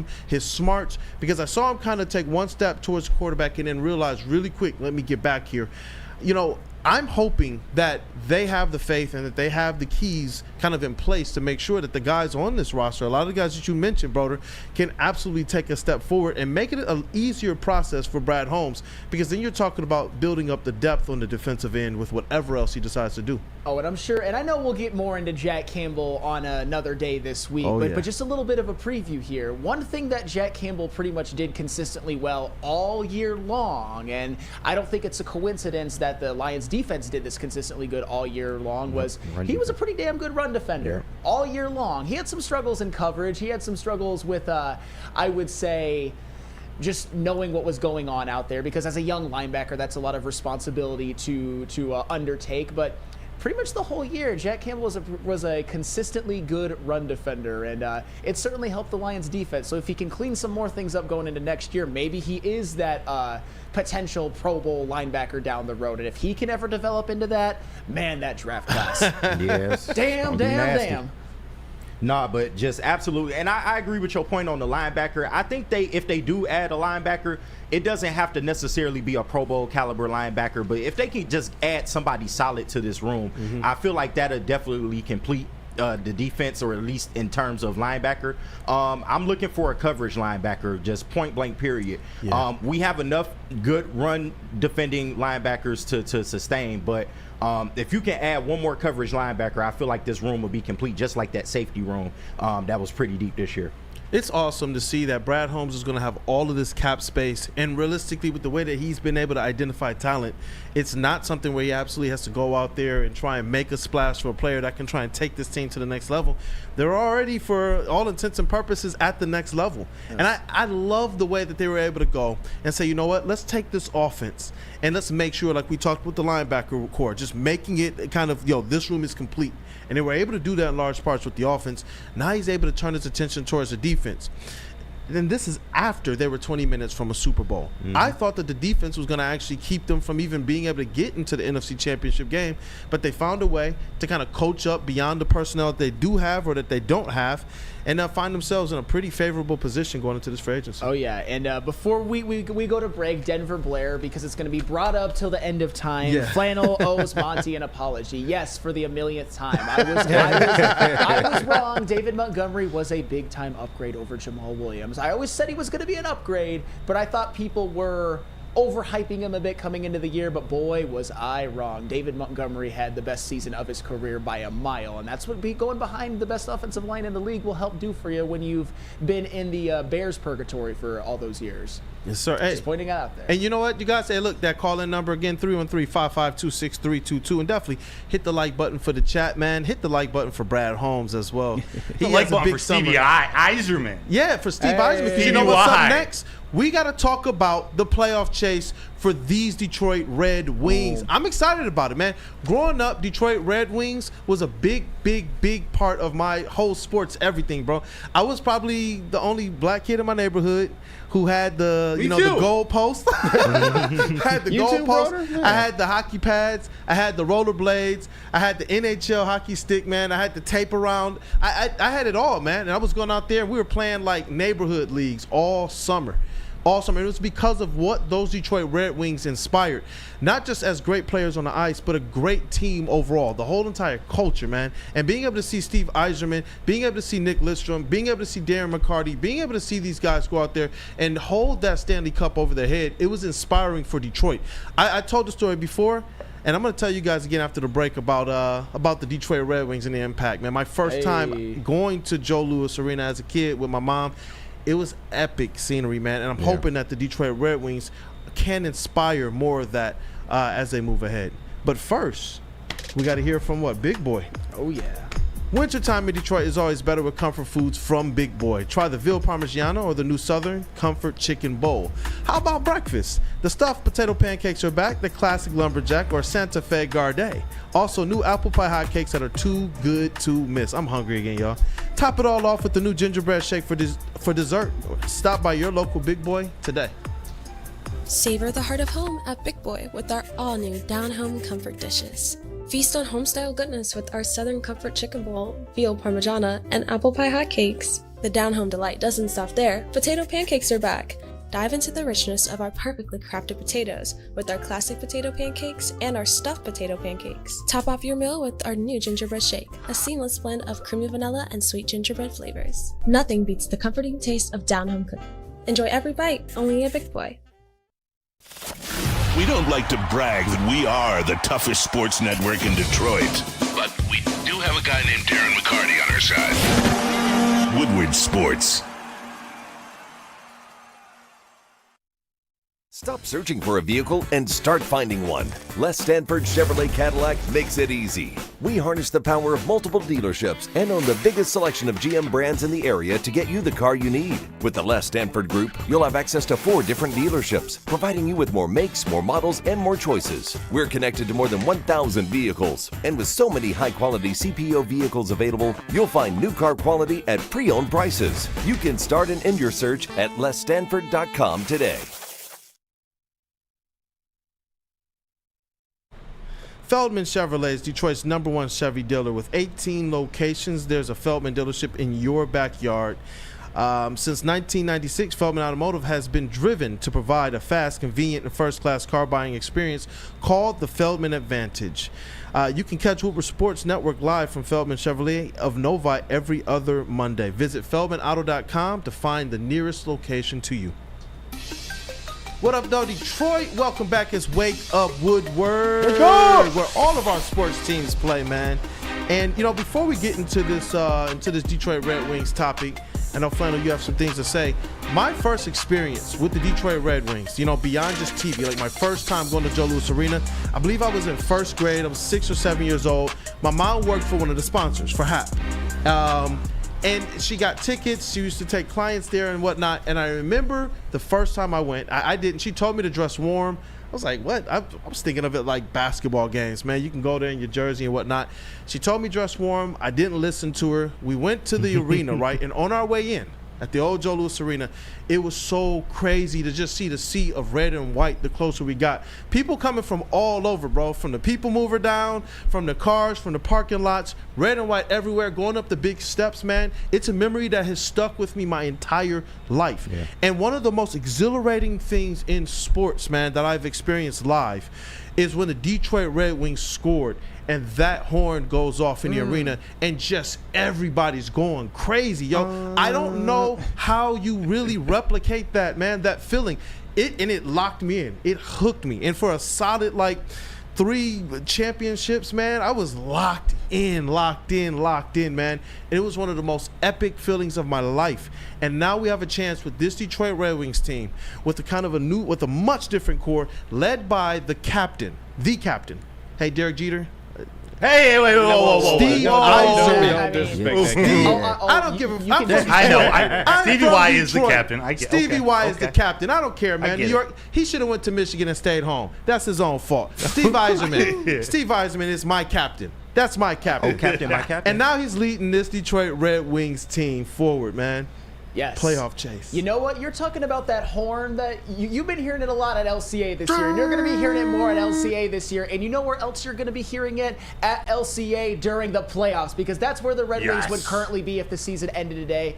And that is where I believe that they will be. And you have to give Steve Yzerman a ton of credit for that. This is the season where I would say the Yzer plan has borne out some of the fruits of the labor, or dare I say, for lack of a better term. I mean, ever since Steve Yzerman has been here, he has drafted well with guys like Lucas Raymond and Mo Sider, for example. Lucas Raymond is having the best year of his career, and he is leading the team in assists this year. Shout out on a team that has Alex DeBrincat and Dylan Larkin, which is a hell of an accomplishment.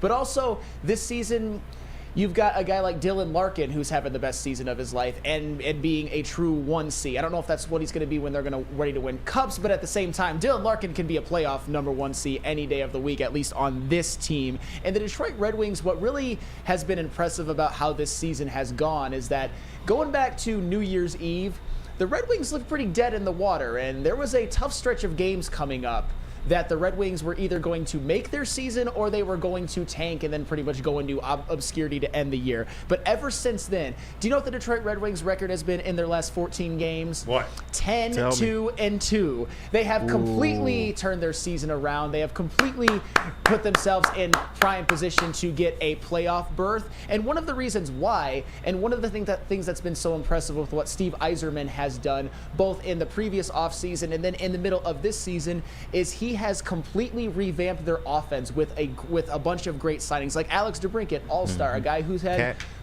40 goals in a season twice. He's having a hell of a year, although his goal, but he's also due for a hot streak because he's not quite on pace for 40, but if he gets like 30 or something, the Red Wings are in the playoffs, I would be more than happy with that. But it's not just him. Daniel Sprong, one of the under-the-radar signings, is playing the best hockey of his career. Gote Spear, another one of the under-the-radar signings, offensive defenseman, he is having a hell of the year scoring the puck. I already mentioned Lucas Raymond. He's developing. Dylan Larkin. I get it on the defensive side of on defense, the Red Wings still have some issues and some concerns, but the goalie position has pretty much been solidified by Alex Lyon, at least for this year. He's played so good. He has played really well. But I think the worry with this team, and I don't even know if it's worry, they have had this great stretch, 10-2-2, which was punctuated by a hell of a comeback win against Vancouver this past Saturday at home, which can really kickstart things, is that now they have to go on the road on the West Coast for 4 games. They've got at Edmonton, which is going to be tough. They've got at Vancouver, which, the Red Wings just beat Vancouver at home, but going to Vancouver is going to be really, really tough. At Calgary and at Seattle, and Calgary and Seattle are not playoff teams as of right now. So the key in these next 4 games with the Red Wings is that get 4 points. I think if they're able to get 4 points in this next stretch, that they're setting themselves up really, really well for a playoff run moving forward. And hell, with some of the talent that the Red Wings have on this team, especially the veteran talent, I didn't even mention them re-signing Patrick Kane or signing Patrick Kane mid-year, a Hall of Famer who has proved he's had some tread on the tire. This is a Red Wings team that could they win a playoff series? Anything could happen. Anything can happen in the NHL playoffs. So I guess the point with all of this is that the Red Wings are here. They are going to be a playoff team I believe that it's playoffs or bust at this point, that if they were to implode, it'd be incredibly disappointing. Wait, so you're stamping that Red Wings are a playoff team? Oh, we can go and buy the tickets as soon as they put them on sale. Absolutely. The Detroit Red Wings are going to be a playoff team this year, and if they're not, something will have gone incredibly wrong, and there's going to have to be some questions asked. And LCA will be rocking in a way that it has never been rocking before. Honestly, LCA hasn't seen a lot of winning sports. It's been a dead It has. They had that one couple playoff games against the Bucks for the Detroit Pistons that everybody knew they were going to lose. Right. But this is a Red Wings team that could go into a playoff series and have every bit of hope that they can win at least one. And the NHL playoffs, and the NHL playoffs, 8 seeds knocking down 1 seeds is not something that is as rare as NBA. So anything can happen in the NHL playoffs, and this Red Wings team, they will be there with bells on. Yo, I like that with conviction, Yes. man. Mm-hmm. With Yes. conviction. Yes. The Detroit Red Wings, broder. You're over there just cheesing, man. I see you changed up the wardrobe. Oh, yes. Hey, there we go. Speaking of cheese, one might say LCA is hot and ready for a playoff team. I see what you did there. Seriously, though, but what I want to see out of a young team making a playoff run, I want to see them string together a couple winning streaks. And that could be 2 or 3 games. It doesn't need to be some long winning streak, but you don't want a young team entering, I don't want to say their prime, entering their best play, their best hockey to get comfortable winning a game and then dropping one, or losing 2, 3 in a row and letting this get away from them. When you have your shot now's the time to keep your distance from those teams behind you, really make that push, whether it's behind Alex Lyon or whether it's riding that offense. Just keep that momentum going. They got a big game coming up against Edmonton tonight. I think they've won 25 of 30. That's going to be tough. So this is Connor McDavid. It's a big one tonight, but this is what we want to see out of a young team. And as excited as we are for this year, they still got depth. Like they're the Grand Rapids Griffins. Some of the young players they have coming up, the future's bright too. So this year, maybe like the Tigers, maybe like the Lions. We see them make a run a year earlier than many expect. And I'll say this, Broder, that you talk about winning streaks. I mean, 10-2-2 is a hell of a stretch. Yes. So they've already had experience doing that, and they went to Los Angeles and won, who is a good team. They won at home versus Los Angeles. They won at Toronto. They won at Florida. They won at home versus Tampa and at home versus Vegas. And I didn't even mention the win that they just got against Vancouver. So this is a team that can play with the big boys, and with some of the signings, in particular Alex DeBrincat, that Steve Yzerman was able to bring into this team. I mean, that was the one that really changed everything. I think that is one of the pieces of proof that the Red Wings are for real this year, that maybe they're not even necessarily ahead of schedule, that they're right where they should be. That's what happens when you bring in a star like Alex DeBrincat to help supplement a young star like Dylan Larkin, who has really benefited. So, question, you say they guaranteed for the playoffs pretty much. Do you think they have enough to make any noise in the playoffs once they do get in there?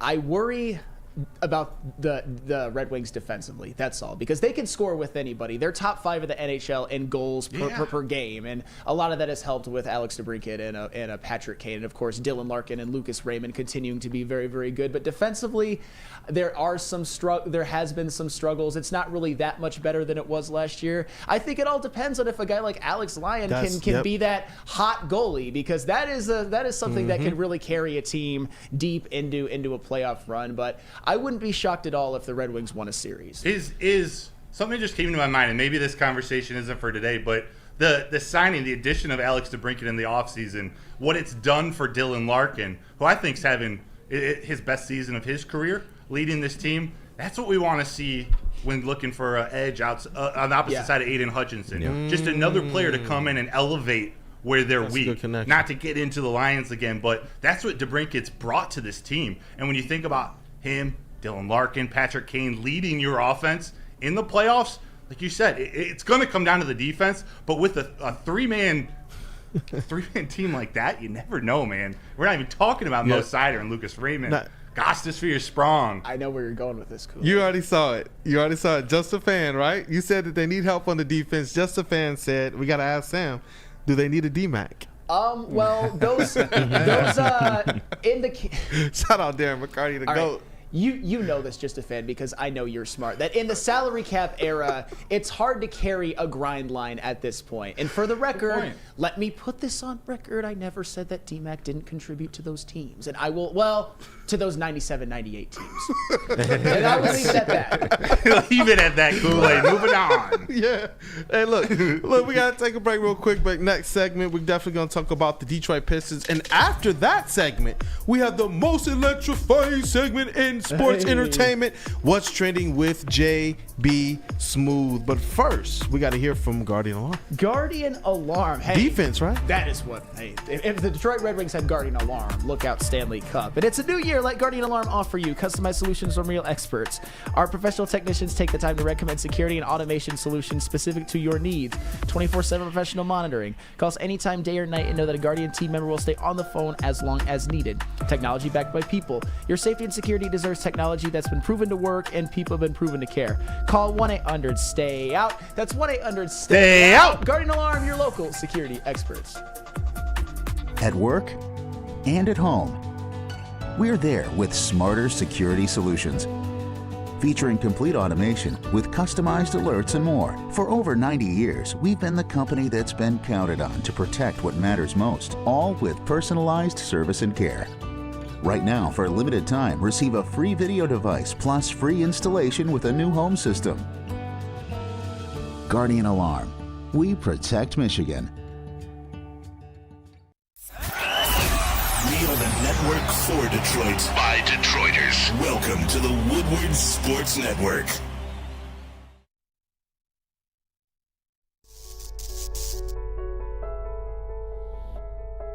We've just received word. The world's cannabis supply has vanished. The public is outraged and has taken to the streets in response to this tragedy. The individual responsible acted alone, and we can only hope they will make things right soon.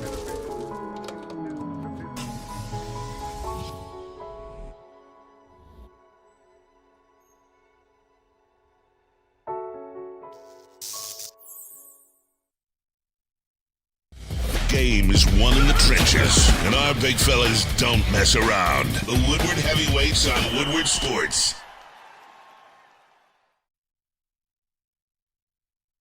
Do you want to get high? Visit Dispo Dispensary today for exclusive new deals and experience a team that curates an unbelievable atmosphere mixed with fresh inventory. From Michigan's largest variety of products, you can come through the Dispo stores or order in Dispo Dash today. It's still the new year, new deal, but the same plug. Dispo Dispensary, DispoShops.com, your local cannabis plug.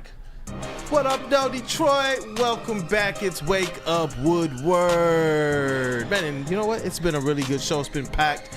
We've covered almost all of our Detroit sports teams. I don't know who said it. He said, hey, we're going to cover the WNBA. You know what? If they give us back our Detroit shot, our 3-time championship winning Detroit shot, then we will talk about them. But right now, we have to talk about a team that's probably inferior to those Detroit Shock, and that's the Detroit Pistons. That's a little unfair. But, I love my Detroit Pistons. Hey, but the Detroit Pistons, and I want to go to you, Kool-Aid, on this. Yes, sir. It looks like, at least from my humble opinion, from somebody who observed the Pistons for a lot of the game playing with the lead at the Clippers, who are one of the best teams in the NBA. They obviously didn't end up pulling it off. That I see some promise, at least with this bench unit, highlighted by Simone Fontecchio. I've always been somewhat intrigued. Fettuccine Alfredo. I've been somewhat intrigued by Shake Milton just because I saw what he did in Philadelphia. It just seemed like it never worked out in Minnesota. Yeah. And of course, giving Marcus Sasser more minutes. And then obviously the most important thing is, can Cade and Jaden Ivey play together? Is Jalen Duren going to be that star center? Can they be a trio that brings the Pistons into good times? So is there anything that you've seen so far with this Pistons team that gives you hope? And what do you expect the Pistons in these last couple of games, going to Los Angeles, going to Phoenix? I know that's tough before the All-Star break, but how are you feeling about the Pistons right now? Honestly, a lot more optimistic than before the trades happened. You know, you look at this Detroit Pistons record since the trades have kind of gone down, and they've strung together 5 or 6 wins over like the last 12, 13, 14 games, and they've done it kind of looking the way that we had hoped they would entering into the season. Obviously, the season is lost in terms of hitting that over and hitting some of these early season goals, the preseason goals that they had in mind. But when you look at them now finally starting to take a bet on their young players, we talked about the Tigers, we talked about the Red Wings, we talked about the Lions, and just how important kind of getting it right with those young players and letting those guys lead the way. It's been important for these teams kind of taking the next step forward. And for the Detroit Pistons, it's going to be more of the same. And what I really like is the guys that they're bringing in are guys who have contributed in other places. Quentin Grimes, he contributed with the New York Knicks. As a second-year player, he was averaging 11 points and hitting about 39% of his threes. This year, he kind of got into the doghouse a little bit, and I'm looking forward to seeing him hit the court. But this guy right here, let's show this back wall real quick, man. Simone Fontecchio, man. Yeah. This is the guy that intrigues me the most. You're talking about a 6'8" forward, somebody who is already shown. He went out there and got 20 points in that game, and he played with fire, man. He played with fire. He played with physicality. He played with basketball smarts. And it honestly looked like it made things much easier for players like Cade Cunningham and Jaden Ivey. Over these next 2 games, those are the 2 guys that I'm really looking forward to seeing. These guys get more chemistry. These guys kind of find their roles a little bit more, and I think we're starting to see it. It's clear. Jaden Ivey is a potent scorer. Yeah. Just flat-out potent scorer. I saw a stat, and I know Stick, he tagged me in it as well. Shout out to Stick, about Jaden Ivey being one of our top 10 isolation scorers in the NBA. Wow. Jaden Ivey, since he's gotten the opportunity, which is still, I scratch my head about that. How do you have a player of this caliber of talent and you don't give him that opportunity to start the season? And Cade Cunningham, he's kind of fitting more into that facilitation role. I've talked about this since he's been drafted. He loves to do exactly what we saw in the last game. He likes to get his teammates involved. He likes to probe. He likes to facilitate. He likes to make sure. And that's why you need shooters around him. That's why you need kind of smart and energetic players that can run the floor. And these guys can play a little bit of defense better than Bojan and Burks and even Knox to a degree. And then towards the end of that game, you saw him go from about 10 points to 20 points. In the clutch when it mattered. They fell just a little bit short, but I don't think that we're going to see that very much often, especially when they play up against these teams that they're more evenly matched with record-wise. In the power rankings as well, I saw the Pistons move up from 30th to 28th on ESPN. Hey, you know what? Let's go. Small victories.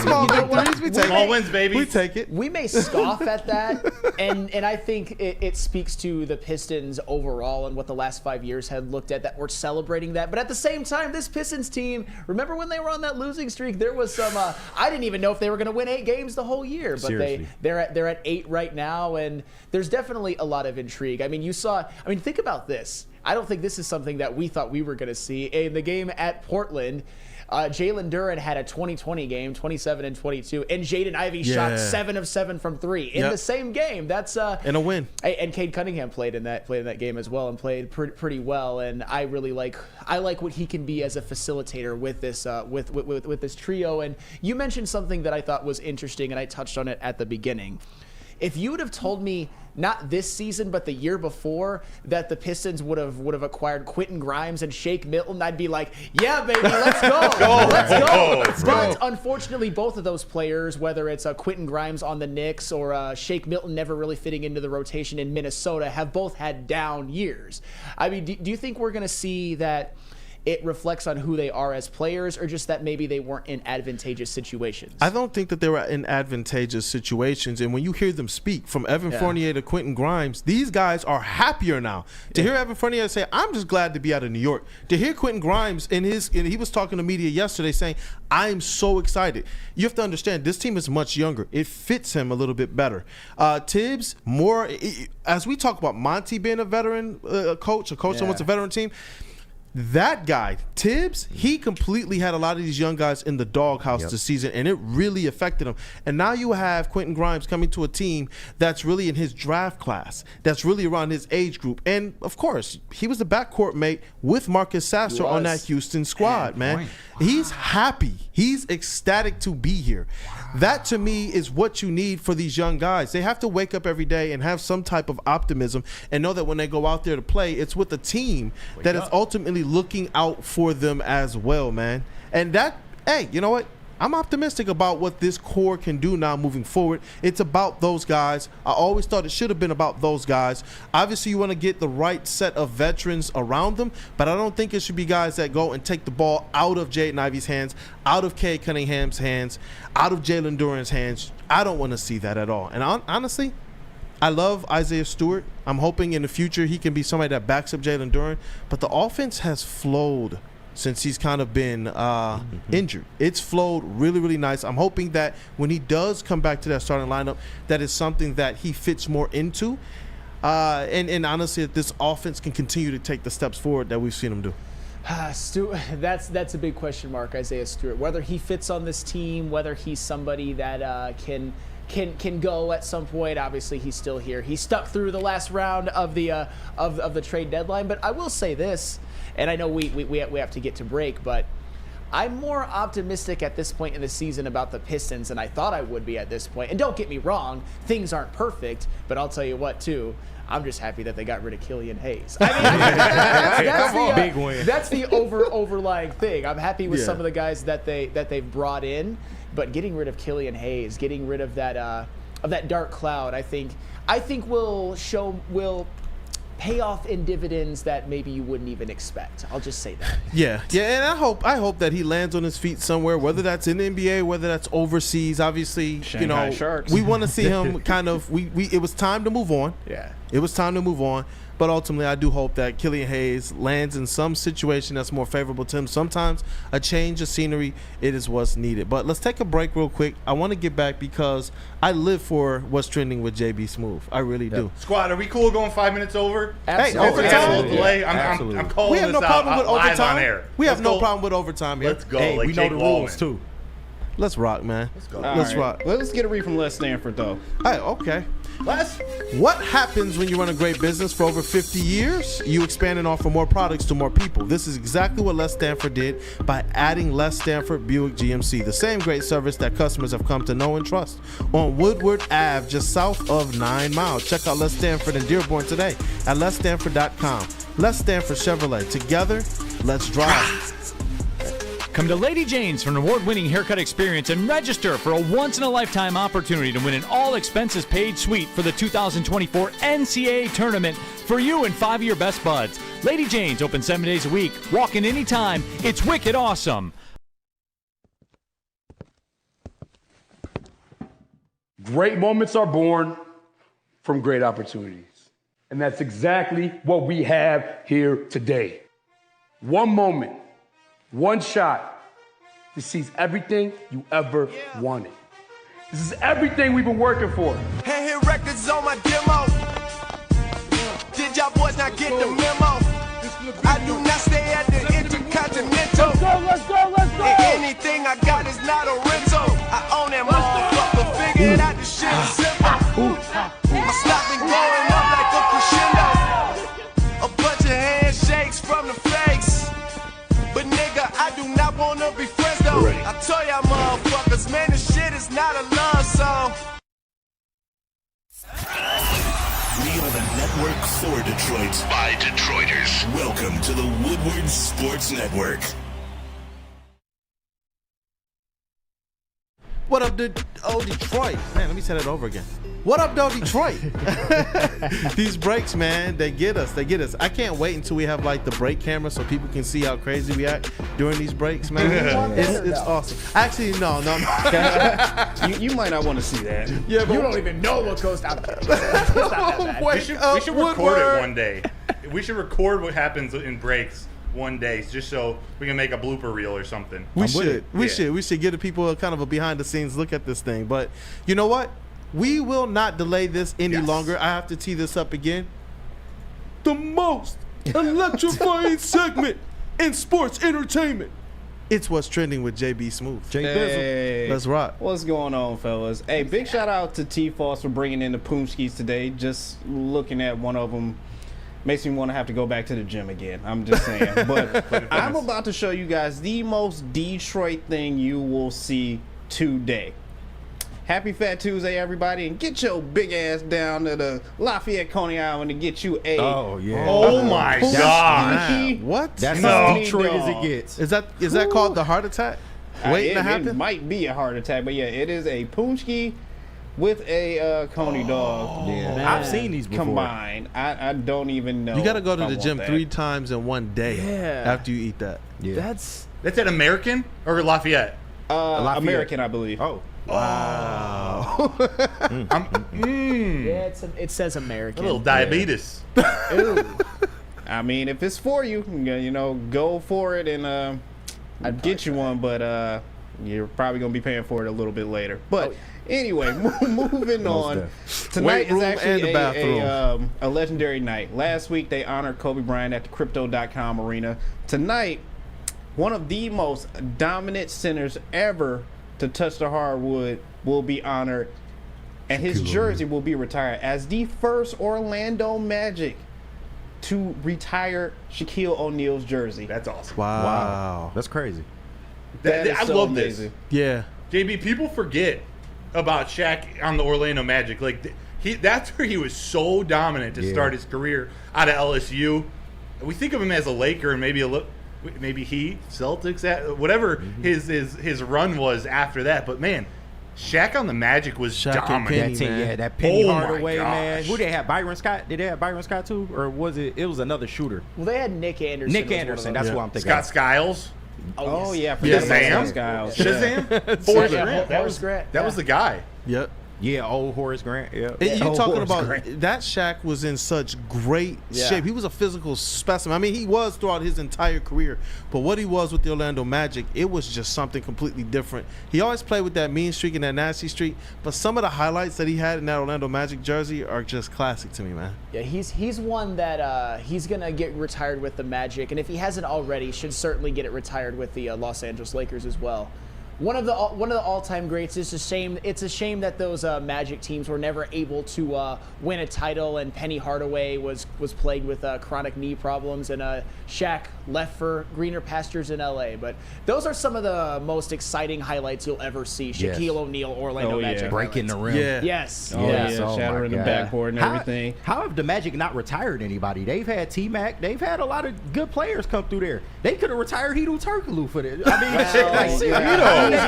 how have they not retired anybody though? I don't understand that. That is pretty crazy. They're a relatively new franchise, and it's weird because it happened with Dwight Howard as well. He had a hell of a career with the Magic. People forget, but just like Shaq when he had the opportunity to go to L.A. Right, I'm out. Well, Shaq's L.A. results were certainly better than Dwight Howard's, but nobody's really stayed there for that long. I mean, even T-Mac, he went to Houston. He wasn't in Orlando for very long, so I think that's probably part of it. Just nobody really has any longevity with the Magic. Yeah, and you know, T-Mac's long-lasting legacy, man, it's finally great to move on to the second round of the playoffs. Yeah. And then what happened? 13 points in 11 seconds. The Detroit Pistons happened. That's what happened. Yeah. That's what happened. Yeah. He did have that. He went on to Houston and had a great run. I've got a Valentine's Day story tomorrow that involves the Orlando Magic. Really? I'm going to tell tomorrow. Oh, yeah. Okay. I won't tease it any more than that. All right, well, What I else know you we'll got for us, definitely bro? be looking forward to that. But lastly, I got to leave you guys on this. I know the Super Bowl is over, but it still brings me joy watching all the 49er fans get upset. Oh. That's expensive. I know that feeling.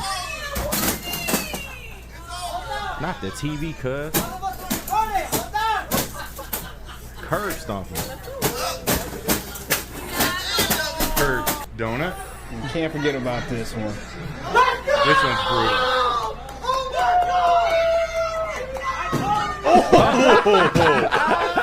Bro, you got to get out. Get over it, dude. What? Throw him out the house. Throw him out the house. Take his wallet before you do. Oh, my God. Jason Tatum jersey?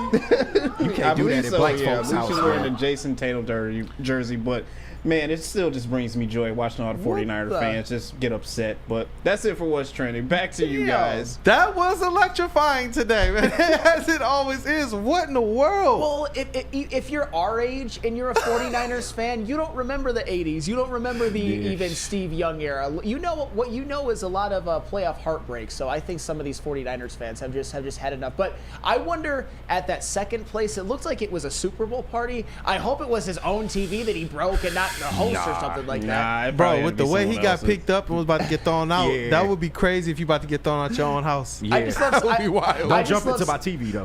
I just love seeing like the dude with the Mahomes jersey kind of go like, let's go. And then you see other guys go up to the TV like, right, just right out of nowhere. Like, Eduardo saying that was his house, his TV. I hope so. This doesn't make it that much better, but at least you don't vandalize someone else's property. Has any sports moment in Detroit sports history ever got you guys that upset? Any not of them? that upset. Not that upset. Which one got you guys the most upset though? Robert Horry. Robert Horry, definitely is up there. I was gonna say that too. That was the one. That was heartbreaking. The Aaron Rodgers Hail Mary, that kind of upset me. That one makes me mad. Yeah, you're right. it's just- The Rodgers Hail Mary makes me mad, bro. It's and I get disgusting. it. The Pistons, it probably cost them a championship, but it was like we had just gotten one. You're taking probably the best team of that era to the brink in 05. But the Aaron Rodgers one was just like, are you kidding me right now? Yeah, that was. Then the way the announcers was hyping it up the whole time Off a before it penalty, happened. man. It played that was should have just never even nasty. happened, man. Nasty work. Most Nelson Cruz home runs in the playoffs. Yeah. Just all of them. Oh, well, Whatever team he was on. Yeah. Yeah, Oh. obviously Tiger the Big Poppy one at Boston where like the bullpen cop is doing this, that fucking And guy, Troy and Hunter's Troy Hunter's legs upside up. down. Yeah. Hey, bullpen cop, forgot do about your that job. There's somebody in distress. Tory Hunter's in distress. Tory Hunter's in distress. I'm Can't not do that bitter. to a legend, man. Sam's, you're not bitter. Someone in I'm not bitter. Oh my God. He ain't bitter. Nope. Hey, Chuck Brewer said Bird steals the ball. Herb Nash yeah. said the non-pass interference against Dallas. Yes. Chicago Bears, the Dallas game ×2, the Grand Slam. You know what, man? Detroit fans they're cued in, man. What about you, JB? You said 05? Oh yeah, it had to be the Robert Horry. Like that was the most heartbreaking thing ever to just sit there and watch over and over again, and it just sucks, man. I got one more. Jim Joyce. Oh yeah. Armando Galarraga. Yeah. That's painful. Man, I'm still upset about that to this day. That one is painful, man. We've had some, you know what, Detroit sports fans, man, who's more resilient than us? Seriously, who's more resilient? Nobody, man. But hey, look, chat, I appreciate you guys for being here. As always, you guys are a very, very, very important part of this show. I'm going to ask that before you guys take off today, make sure you go and you hit that like button. Leave whatever your most heartbreaking sports moment was, leave that in the actual comments. Not in the live chat, but definitely go and put that on the comments, man. Heartbreak. And as well as put your favorite Detroit sports moment as well. But for the Booth Boys, man, our legendary squad over here, duo KG, Detroit's #1 draft pick, JB Smooth, the MVP here. For Flannel Sam, the man himself, for Mr. Matt Broder. Hey, I'm Brandon Den, aka Detroit Kool-Aid, and this has been Wake Up Woodward.